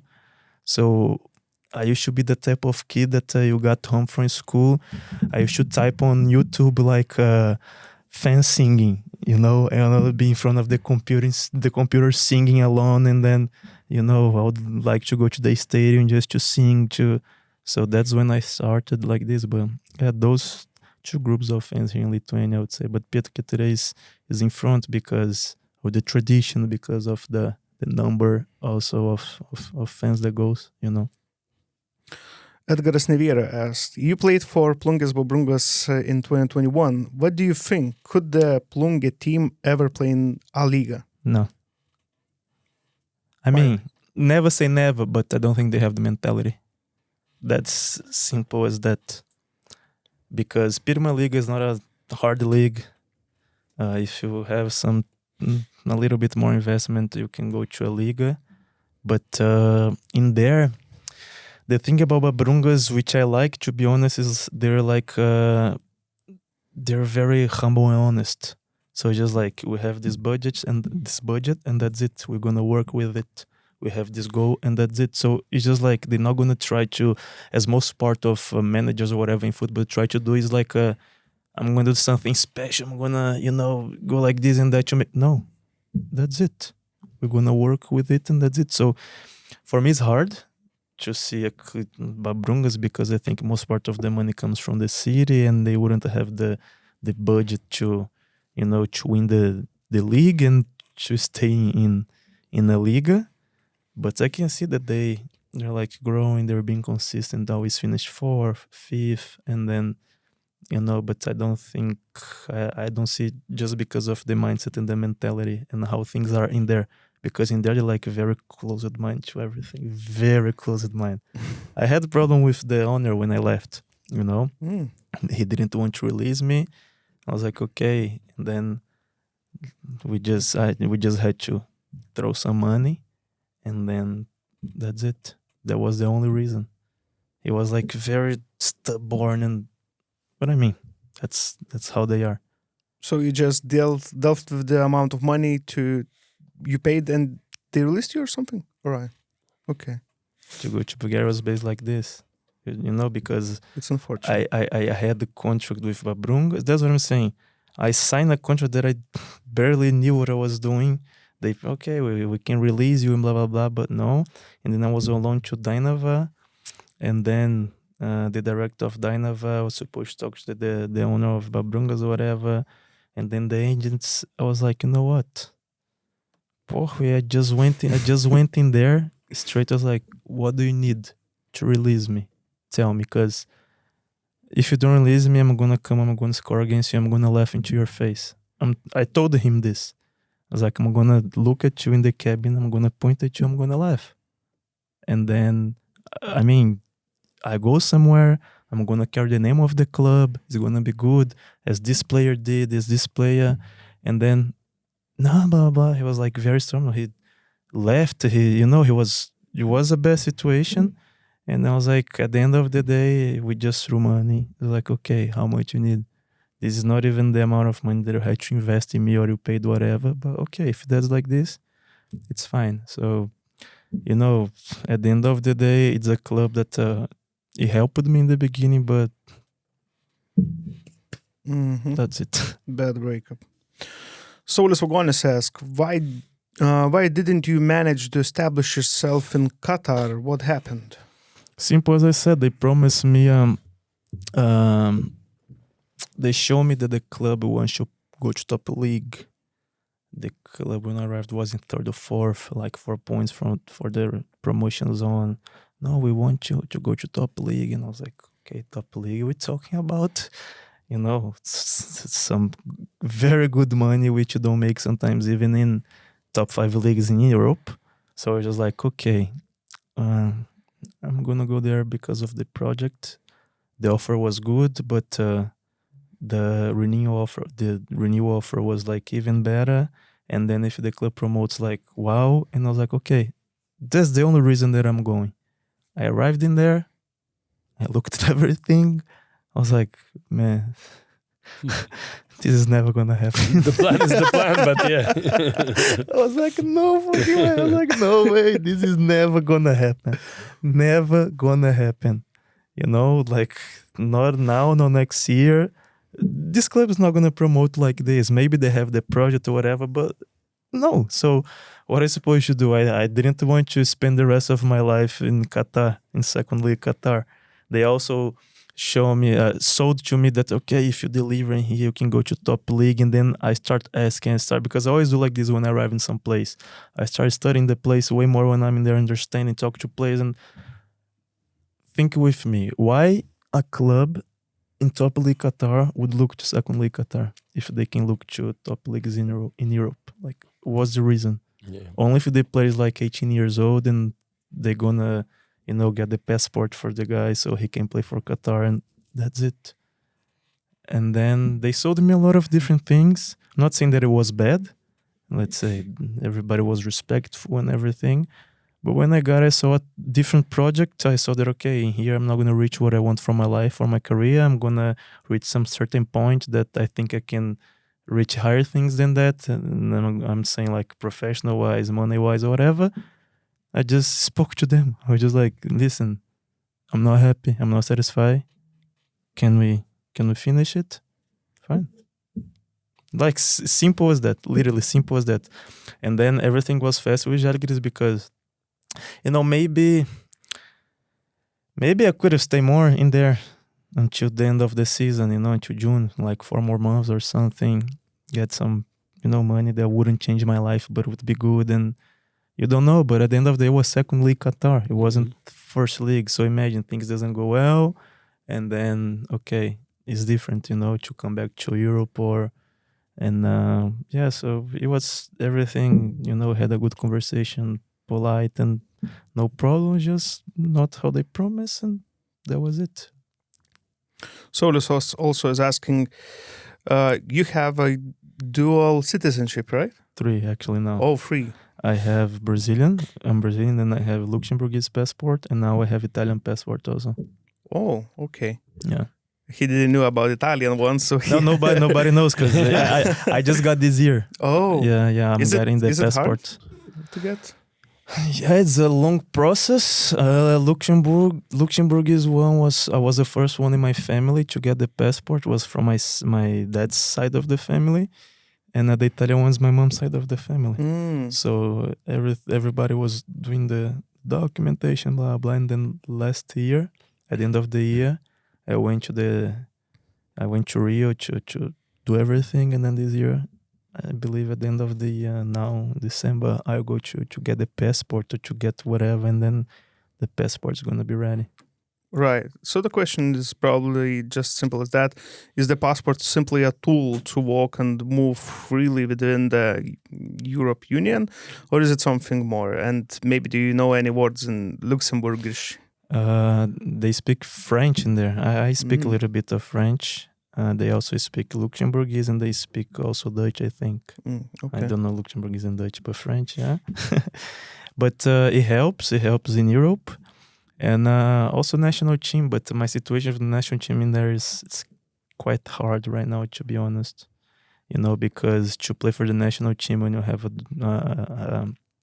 dual passport, or it's like a FIFA rule they're trying to change, but it's like a FIFA rule which or you, let's say, you need to live in the country 4 or 5 years, or it needs to come from your parents or grandparents. But my Luxembourgese one comes from my grandmother. So, you know, they're trying to change, because one thing is when you speak about Spain, when you speak about Portugal, whatever, other things when you speak about Luxembourg, which is like a smaller country and everything. So they're trying to talk to FIFA to make some type of exception, because there are other players, even other Brazilians that they play in good leagues. They have Luxembourgese passport, but they cannot play for the national team. Because like last year and 2 years ago, the media was talking about me and blah, blah, blah, but nothing can happen. You know what I mean? Football-wise, it could, because they have players that plays in Luxembourg League, some players that plays in, let's say, I think Azerbaijan or something. So if you speak about, level, fine. Also, they have top players that play in Premier League or whatever. But anyway, it's possible. But because of these rules, at the moment, I don't think it's possible. I don't think. No, I'm sure it's not possible. They're doing pretty well lately. I remember that Gerson was like killing Lithuanians in the national. They almost qualified. I think it was in the last game. To Euros. Something like that. Yeah. So they were doing like Gerson now. He's playing Thailand or whatever. He's not getting called. The guy is such a talent. But I know players that played with him, against him. I used to like. My former agent was the same agent that he had also, but it's like, I don't know him personally, but from what everybody says, he's like full of talent, but crazy. Yeah, I remember his celebration after the goal. He's like putting the crown every time. And he's the king of Luxembourg. He's like the one with more goals and everything. Yeah. And when he plays for the national team, it's like that Ochoa. Like, okay, it doesn't matter which career you have when you play for the national team, it's something special. So, he's like this. So the guy's like, doesn't matter, Portugal, whatever, he always delivers the national team. And, would be a dream, to be honest. They have a good guys. Barreiro plays for the Benfica. Yeah, so they have. And this year, even Jankowski, they said, more time in Lithuania. And then you get the passport. You have anything? I mean, it would be nice, but no, the ones they stay more time. Gotta fly. You have to get the wife here. That's not the problem. He said, maybe you have a wife. Easier then.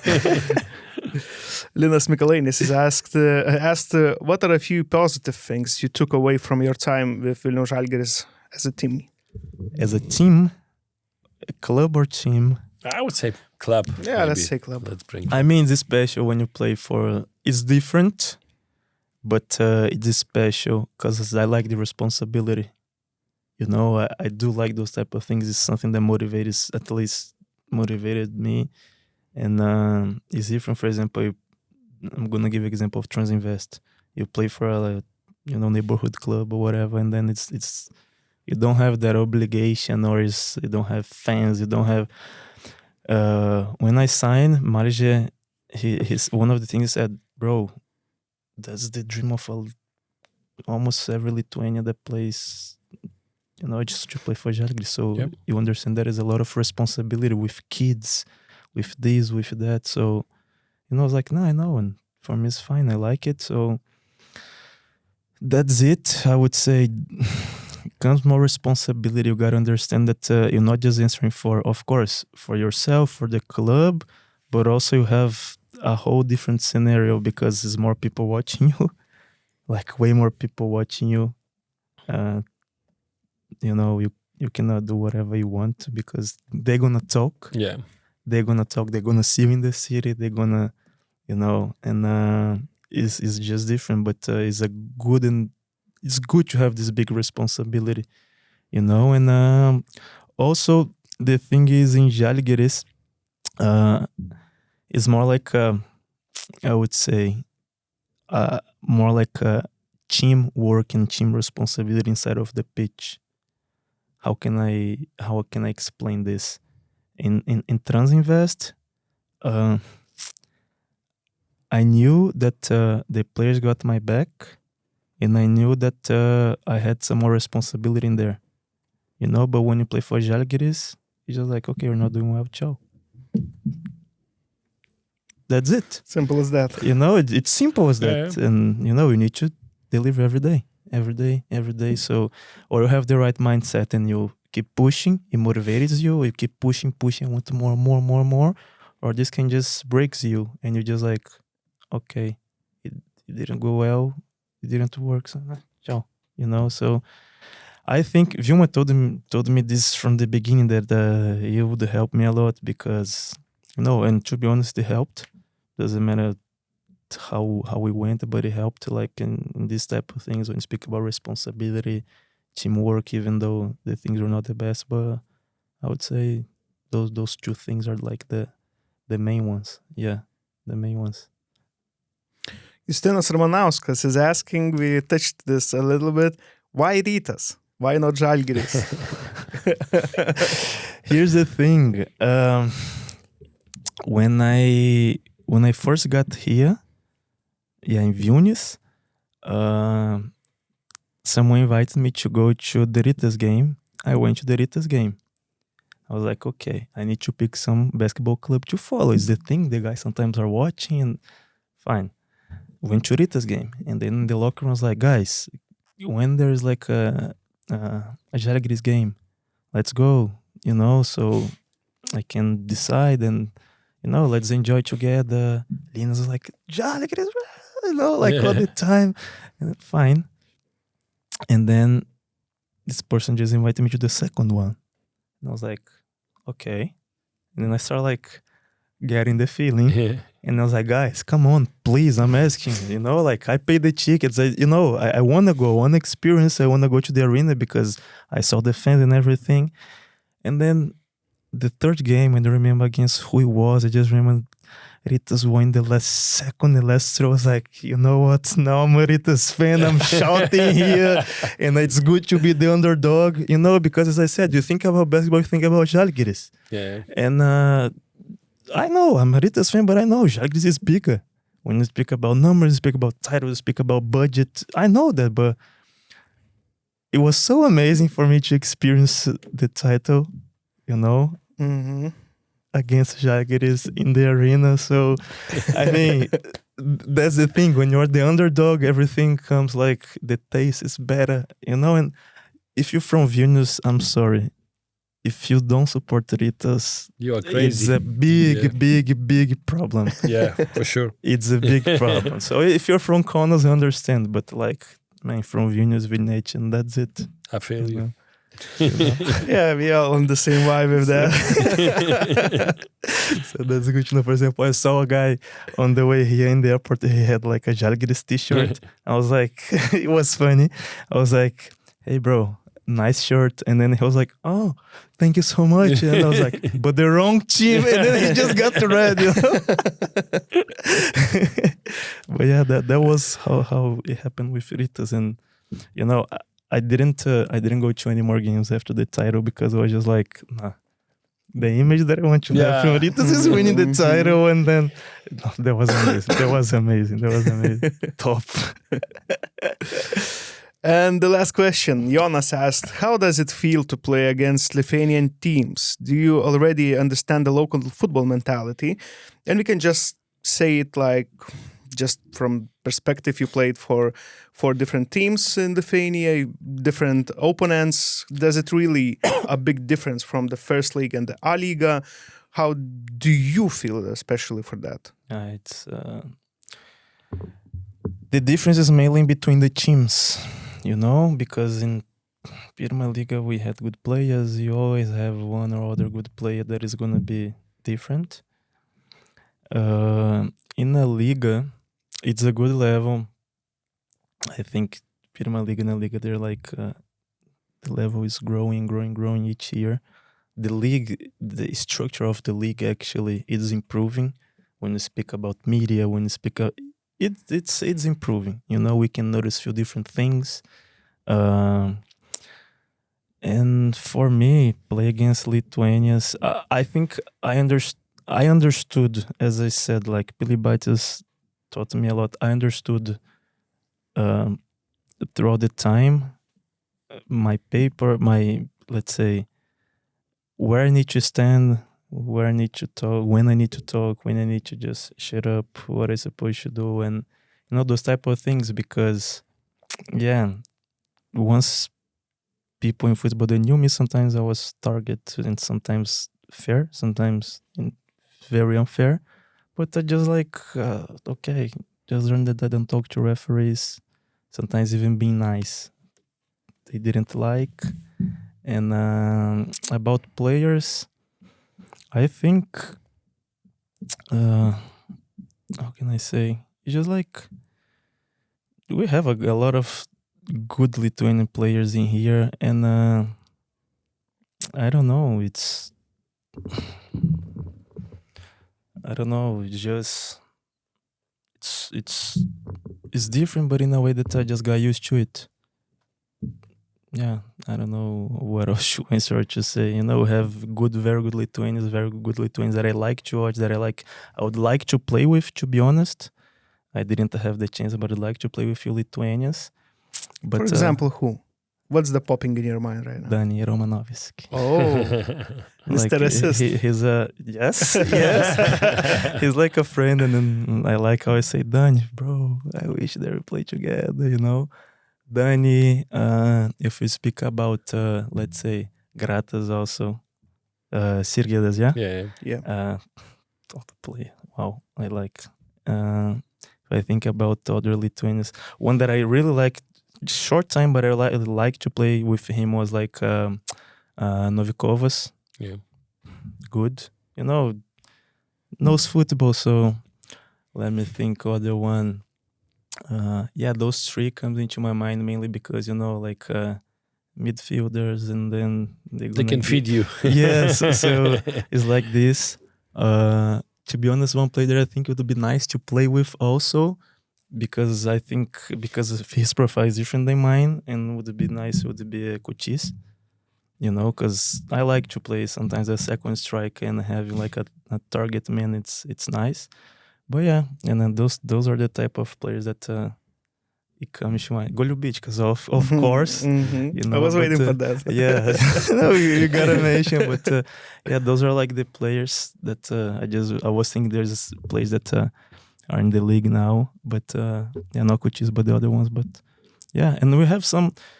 As I said, the league is improving, and I think more foreigners they're coming. Of course, money-wise, I believe it's getting better somehow, and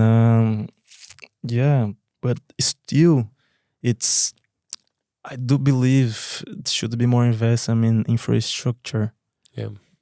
Way more, because we see, for example, Latvia, why they're ahead of Lithuania, And I'm not talking about level. Lithuania football level is good. I'm talking about Lithuanians, but I'm talking about the league. It's good.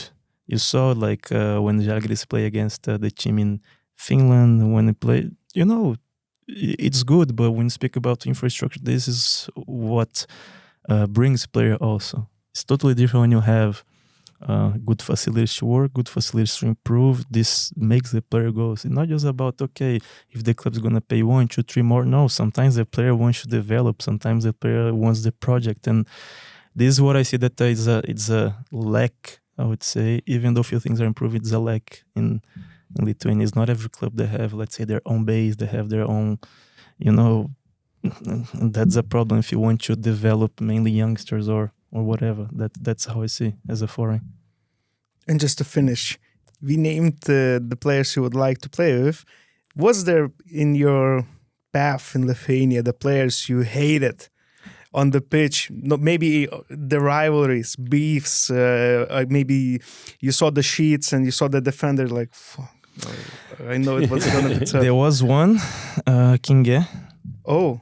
I didn't like to play against that guy. Actually, 2024 Plungė and Samuel was like, for me, the best duo. I mean, I scored against Hegeman, I think, in every game that I play against them, or like, I don't know, 4 goals, whatever. But it was very hard to play against those two. Like, very hard, very, very hard. Like, you try to dribble and then they're fast. You try to, you know, put your body in front and then they're strong. The only way was just like, you just, at least me, I just try to outsmart them. You know, that was the only way that I score. Outsmarting, because they were stronger, they were like, I'm not gonna say faster, but like the composure, whatever. So it was hard. One guy that also I hated to play against, but he's a nice guy. I play with Yun, you know, Zachary. Mm-hmm. Yeah. I remember last season, I told him later, like this year, last season, I played 3 times against Žalgiris, I think.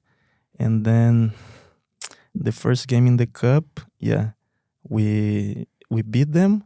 And for me, it was fine, you know, like I was dribbling. When they came to play against us, like at home, the guy just killed me. I was just like, wow, like knee, foot, the guy just killed me. I was just like, I remember mentioning to the guys, like, I thought this guy was better, you know, like tall guy. I thought, you know, he was like mean. I was like, nah, too soft. Next game, I was like, okay. But I think I didn't have those type of beefs with players, you know, like if I think about players that was hard to play, I wouldn't say Sam, I would say the duo, but like Plungė is the one that comes into my mind because, yeah. And beefs probably had it with a lot of players, but because I'm annoying the pitch, you know. But nothing special. Yeah, I'm a trash talker and I like this. But after the game, hey, all good, and you know, yeah, that's what comes to my mind. I've heard one funny story on TikTok.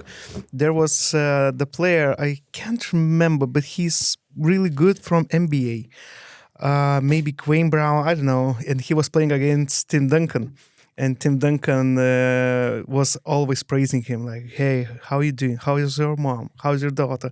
And he was like always telling something. Then he came back on the bench and everybody is like, what the fuck is wrong with you? Timmy has 30, 10, and 10.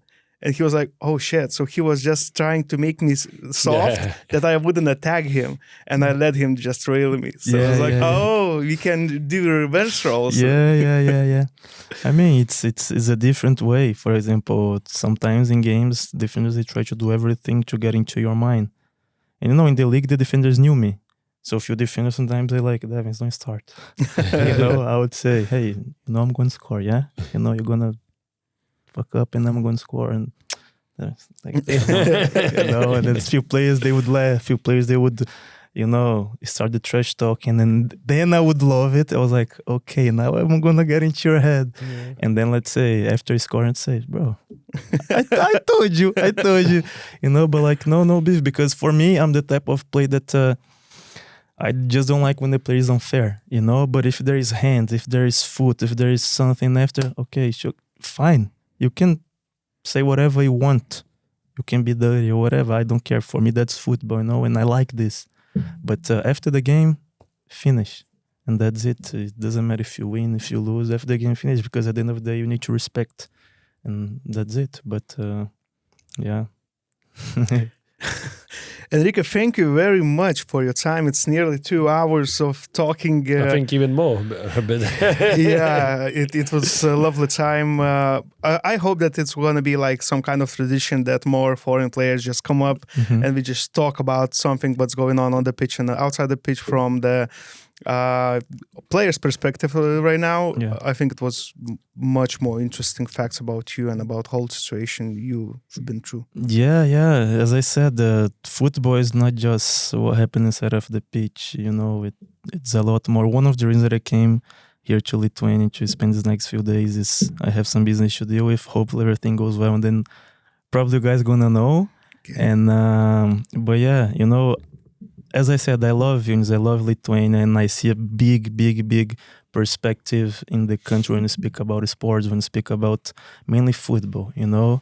But at the moment, there is a lack of, I would say, investment, as I said, in infrastructure, but also the way that people inside of football, they work or they deal with youngsters, of the way that they deal with selling players and those type of things. And Lithuania football, like A Lyga, I would say it's a huge market to develop, to you know, if you bring someone to help you develop one thing, another thing, I see a lot of potential because I've been here. When I first got here, my first idea was like, I want to leave, you know?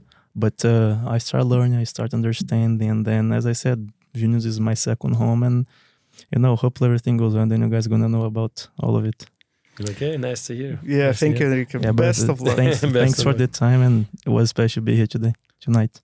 Thank you very much. Yeah. We'll leave you and we'll stay a bit longer just to talk about A Lyga stuff. So okay. We'll take a break. Yeah.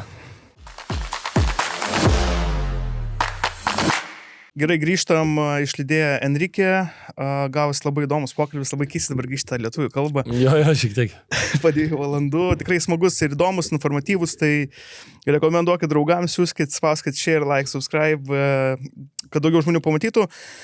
O dabar mes greitai su Ervinu dar pasilikom studijoje aptart, kasgi gero to yra pas mus A Lygoje, jau sezono visa intriga eina link pabaigos, tas širma ta krenta ir iš esmės turim čempioną ir jau žinom, kas krenta iš Lygos. Tai krenta Dainava, kuri nesusitvarkė su paskutiniais tais išbandymais, pralaimėjo Hegelmanui, tas ir pirmas įvartis apmaudus buvo, ir antras, ir tų tokių progelių, ir ne jau, žinai, kaip būna tas smėlis, tarp pirštus, taip vyra, taip Dainava žiūri, da kažką gal bandė svajot.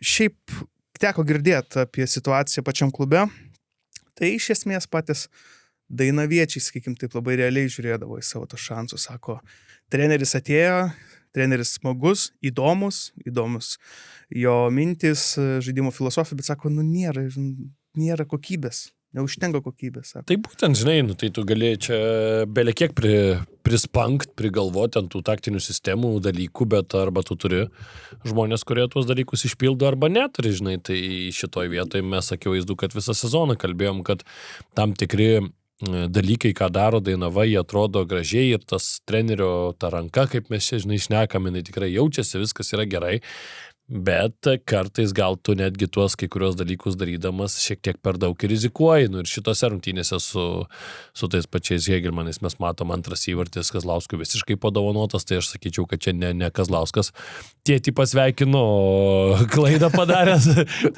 Alytos komandos atstovas gal didesnį dovaną Kazlausko tėčiai padarė negu sūnus, čia aišku juokauju, bet tikrai gražus gestas, viskas dėl to gražu, bet faktas, kad buvo prisidėjusių daugiau prie dovanos, ne iš vieno žmogaus, metėsi keliese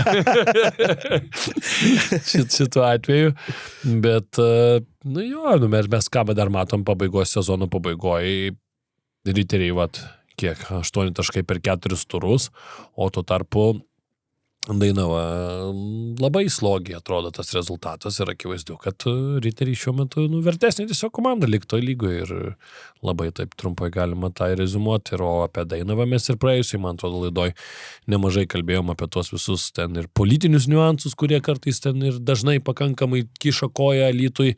Tai gal labai nesikartosim praeitoj laidoj, manau, kad kas žiūrėjo ir jau išgirdo nemažai tų kalbų ir žinom tų dalykų. Labai gerai pasakėjai, klačriti riteriai. 4 rungtynės, 2 lygios, 2 pergalės, Dainava 6 rungtynės, 1 taškas. Tai iš esmės. Kas galbūt būtų keista, jeigu tu tai būtum pasakęs galbūt prieš kokius kelis mėnesius, kad riteriai, kada labiausiai reikės, tada jie kažkaip taip susijungs, optimizuosis ir sugebės dar tą paskutinį sprintą duoti, nes irgi kalbėjom, kad, greičiausiai viskas spręsis, tai paskutinį juokis, čia, žinai, kai būna ta dramos, visi tie elementai. To nereikėjo ir irgi apie politinius dalykus, tai labai noris, kad šiaip labai gaila, kad toks futbolo miestas kaip Alytus netenka lygos komandos, bet tuo pačiu labai noris, kad susitvarkytų tuo visą politiką, tuos visus nesutarimus, kurie vyksta ten tarp savivaldybės ir klubo, nes, tikrai nepadeda ir jau ne pirmi metai apie tai yra kalbama ir kalbama garsiai. Tai nežinau, čia kažkas vis tiek nebūna, kad santykiuose išsiskiria ir viena pusė kalta, abi pusės kažkur kaltas, tai noris palinkėti, kad būtų rasti tie sąlyčių taškai ir kažkaip tai išspręsta. Tai riteriai, aišku, irgi dar negalim sakyti drąsiai, kad čia lieka toj lygoj, tiesiog jie yra arčiau galbūt išlikimo, artimiausias jų varžovas. Forma bent jau ta, kurie yra, tai nuteikia optimistiškai ir juos pačius, manau, kad jie galės pakovoti ar su Neptūnu, ar su Tauru. Ja. Šiai dienai Neptūnas turbūt artimesnis atrodo. Iš esmės, žiūrėjau tas rungtynės riteriai Banga, tai Danielsonas toks atrodė promising, kai tik atvažiavo, tada sėdo, tai trauma, tai dar kažką nesimatė. Ir kai labiausiai reikėjo, jis ten 2 įvarčių per paskutinės kelias rungtynės patempė. Aišku, Bangai, tai ten visas sezonas, ir sakyčiau, tai yra visiškai toks nesėkmių, traumų patraumas. Filas, Olukbogis, nes ant popieriaus ta komanda atrodė, labai tokia ir gili, ir ten tie žaidėjai jau yra A Lygos proven tokie, ir atrodo, jau tai įsivažiuoja vienas, krenta, ir toks. Bet manau, kad Banga dar turi tikrai daug kozirių kitam sezonui, nes nemažai jų pasirašė yra ilgesnius kontraktus negu sezonui, tai bus įdomu stebėti, kaip jiems seksis jau nuo naujo lapo pradėti. Ir smagu dar tai, kad turim intrigą 2-4 vietos, kaip ten viskas dar gali sukrist. Aišku, Hegelmanų ta pergalė jau jiems arčiau yra sidabro viskas, bet irgi turbūt galim pasakyti, kad tada buvo ta nesėkmių serija po taurės varžybų, jau buvo ir tokių gal ir dviejojančių, kad čia vėl čia kažkaip slipt tas sidabras iš rankų. Bet žinai, tvarkaraštis sudėtingas, tau reiks dabar žaisti ir su Žalgiriu, ir su Sūduva tau lieka, tai taip, žinai, kai pasižiūri, dar, tarkim, paskutinis mačas namuose, tai dar tas kažkiek tai pagerino situaciją, bet iš principo tokios 2 centrinės dvikovos, aišku, sakykime, Hegelmanų situacija yra tokia, kad jiems vieno lygiosiam sužaisto mačo užtenka iš 2, kas nėra daug, o tuo tarpu, tarkim, ir Žalgiriui, ir Sūduvai jau taip žvelgiant į tas perspektyvos, iš esmės reikia abudu mačus laimėti. Žalgirio situacija, aišku, paskutiniam turi irgi ta išvyka į Aukštaitijos stadioną nėra labai lengva, bet iš kitos pusės, Panevėžiui nelabai jau kažkas ir čia smarkiai dega šitoj vietoj.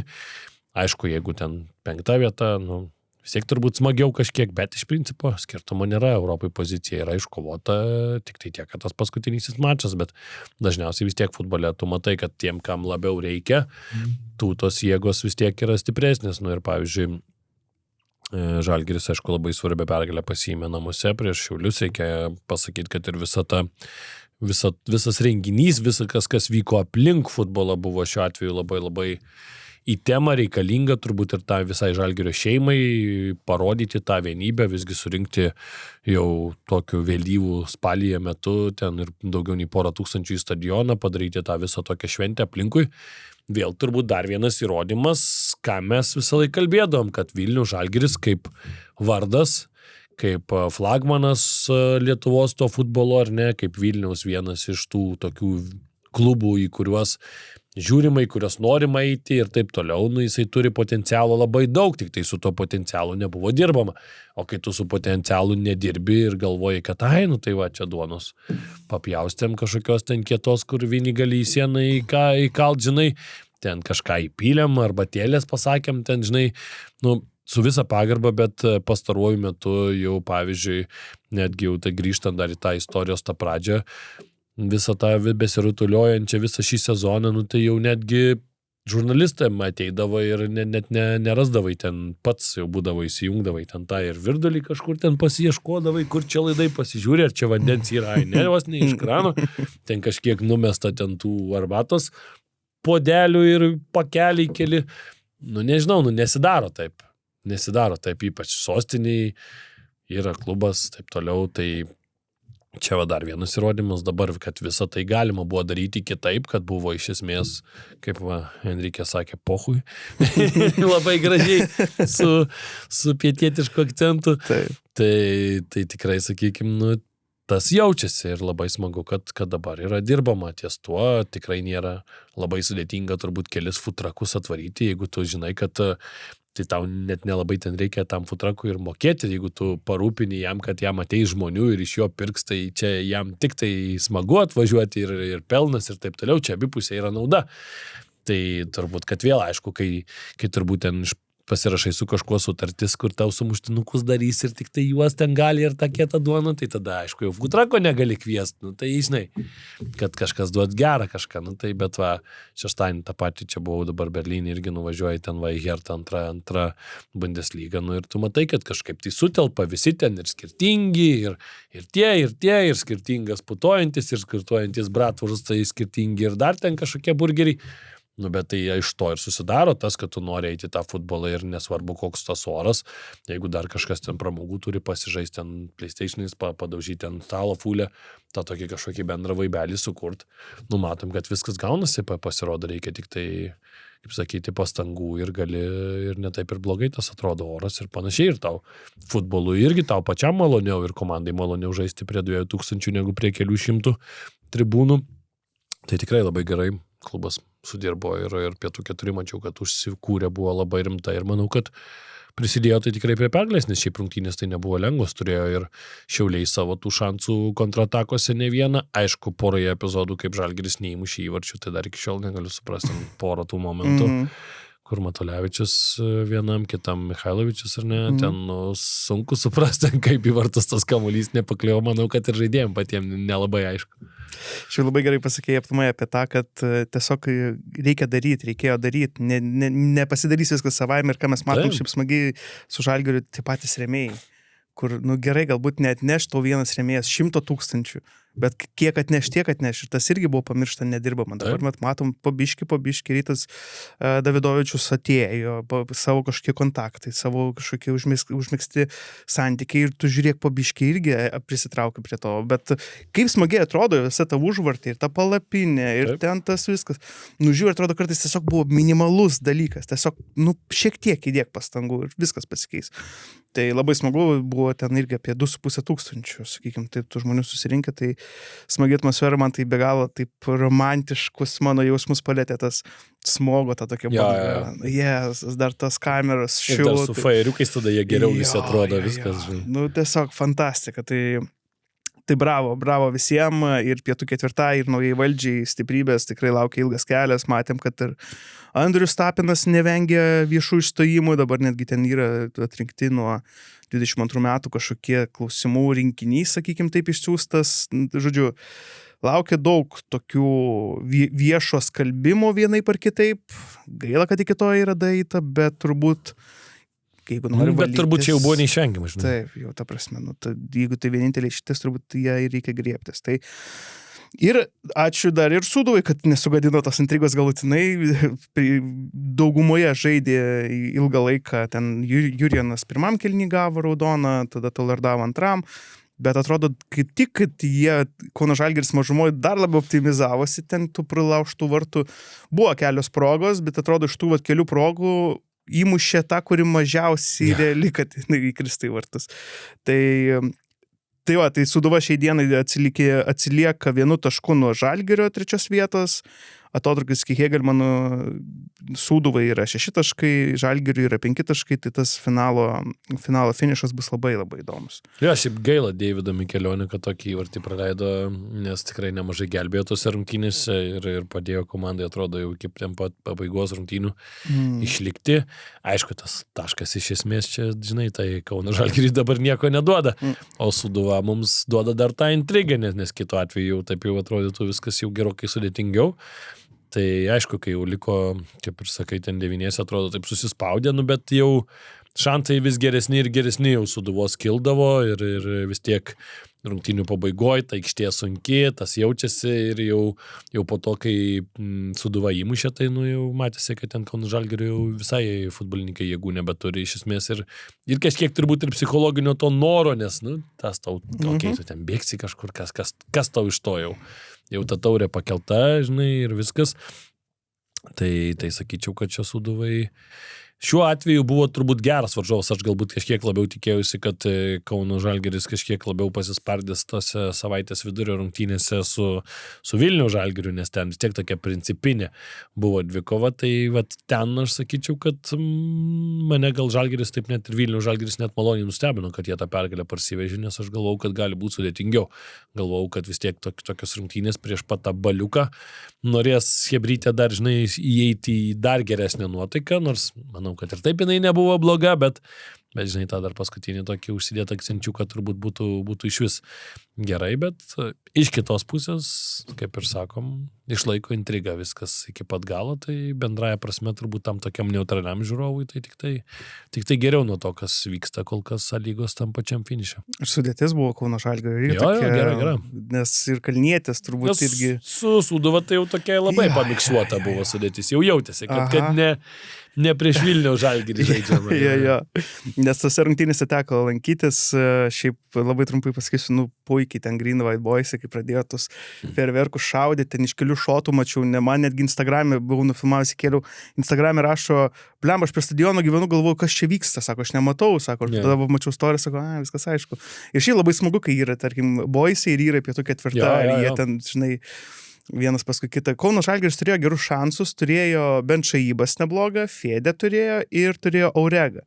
Bet iš visų tų šansų nepasinaudojo, įmušė tik tais baudinį, o Vilniaus Žalgiris labai smagiai atrodė. Būtent ten į tranzicijas bėgo, naudojosi tai šansais, ten man tas Michailovičiaus pasas, burbai. Michailovičius apskritai, aš jau sezono eigoje daug apie jį kalbėjau, kad man nesąmonė, kad jisai tiek šansų negauna, nes man, mano nuomonė, tikrai geras futbolininkas ir tą mes sezono pabaigoje matom, ypač kai turbūt dar ir nieks jam nelipa ant galvos, kaip sakant, nieks nepeza nesąmonė, nes turbūt dar, aš įsivaizduoju, kad dar vien problema Michailovičius, kad jis dar supranta, ką jam šneka.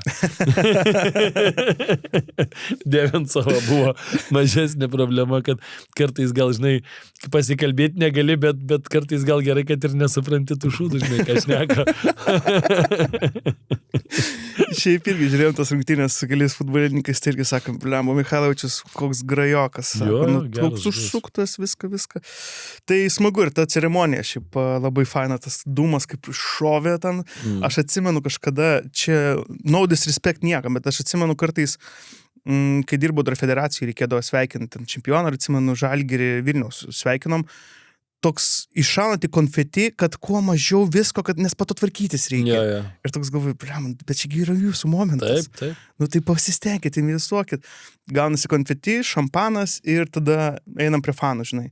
O čia irgi taip, tos dūmas, kai iššovė, ten tos nuotraukos, nuostabios. Ir tam stadione dar, žinai, geram stadione viskas vėl kitaip atrodo, tos tribūnos, tos šviesos, žinai, dar tu iš apačios to tokį kadriuką paiminu, viskas visai kitaip žiūrisi iš tikrųjų. Ir ten po to iškart sako, ten bus prie Boysų pakyla, visi nusileiskite, tai žaidėjai, ten pasifotkinsit, tai irgi, matai, man draugas rašo, tai ką čia tu šiam stadione švenči? Ne, sakau, aš atsinčiau fotką, žiūrėk, kurie, nes jie realiai announceris pasakė ir taip žmonės pradėjo migruoti, susirinko ir po to irgi tos nuotraukos, ten tie futbolininkai, šalia žmonės, vaikai, tėvai, visokio amžiaus. Labai smagiai, labai, mačiau, kad ir Fiodoras atsikėlė Instagramą, sako, photo of the year, ten, žodžiu, kad jis ten su ta taure. Tai smagiai, šaunuoliai, sveikinimai jiems, o mūsų dar laukia, sakau, tokia įdomi intriga, kaip čia tos europinės vietos išsidėlios ir kaip čia šitas sezonas baigsis. Kaip riteriai sužais. Kaip riteriai sužais. Išlikimo rungtynės, tai viską dar seksim ir žiūrėsim, kaip sakant, dar intrigų yra. Jo, jau ir šiaip ir Padkastas ateina sezonas į pabaigą. Liko taip keli epizodai mums dar nusifilmuot, po to greičiausiai grįšim arba dar neapsisprendėm, ar eisim į žiemos miegą, ar darysim tą savo interviu galbūt serija su žaidėjais, kontribitai, apie viską informuosim, sekit social media, Padkasto. O mes tokį briefą greit prasibėgom, aptariam, prie jo dar aptarimo sugrįšim kitą savaitę. Ja, manau, kad vis tiek tokį bendresnį, didesnį padarysim, nes dabar jau žiūrovai gal ir bus pavargę. Čia ilgas gausi. Ilgas epizodas. Gerai, ačiū visiems labai uždėmesį, ačiū Ervi, ačiū Hebra už kadro, susimatysim kitą savaitę. Iki. Top Sport Kazino lažybos. Top Sport lažybos. Dalyvaudamas azartiniuose lošimuose gali prarasti ne tik pinigus.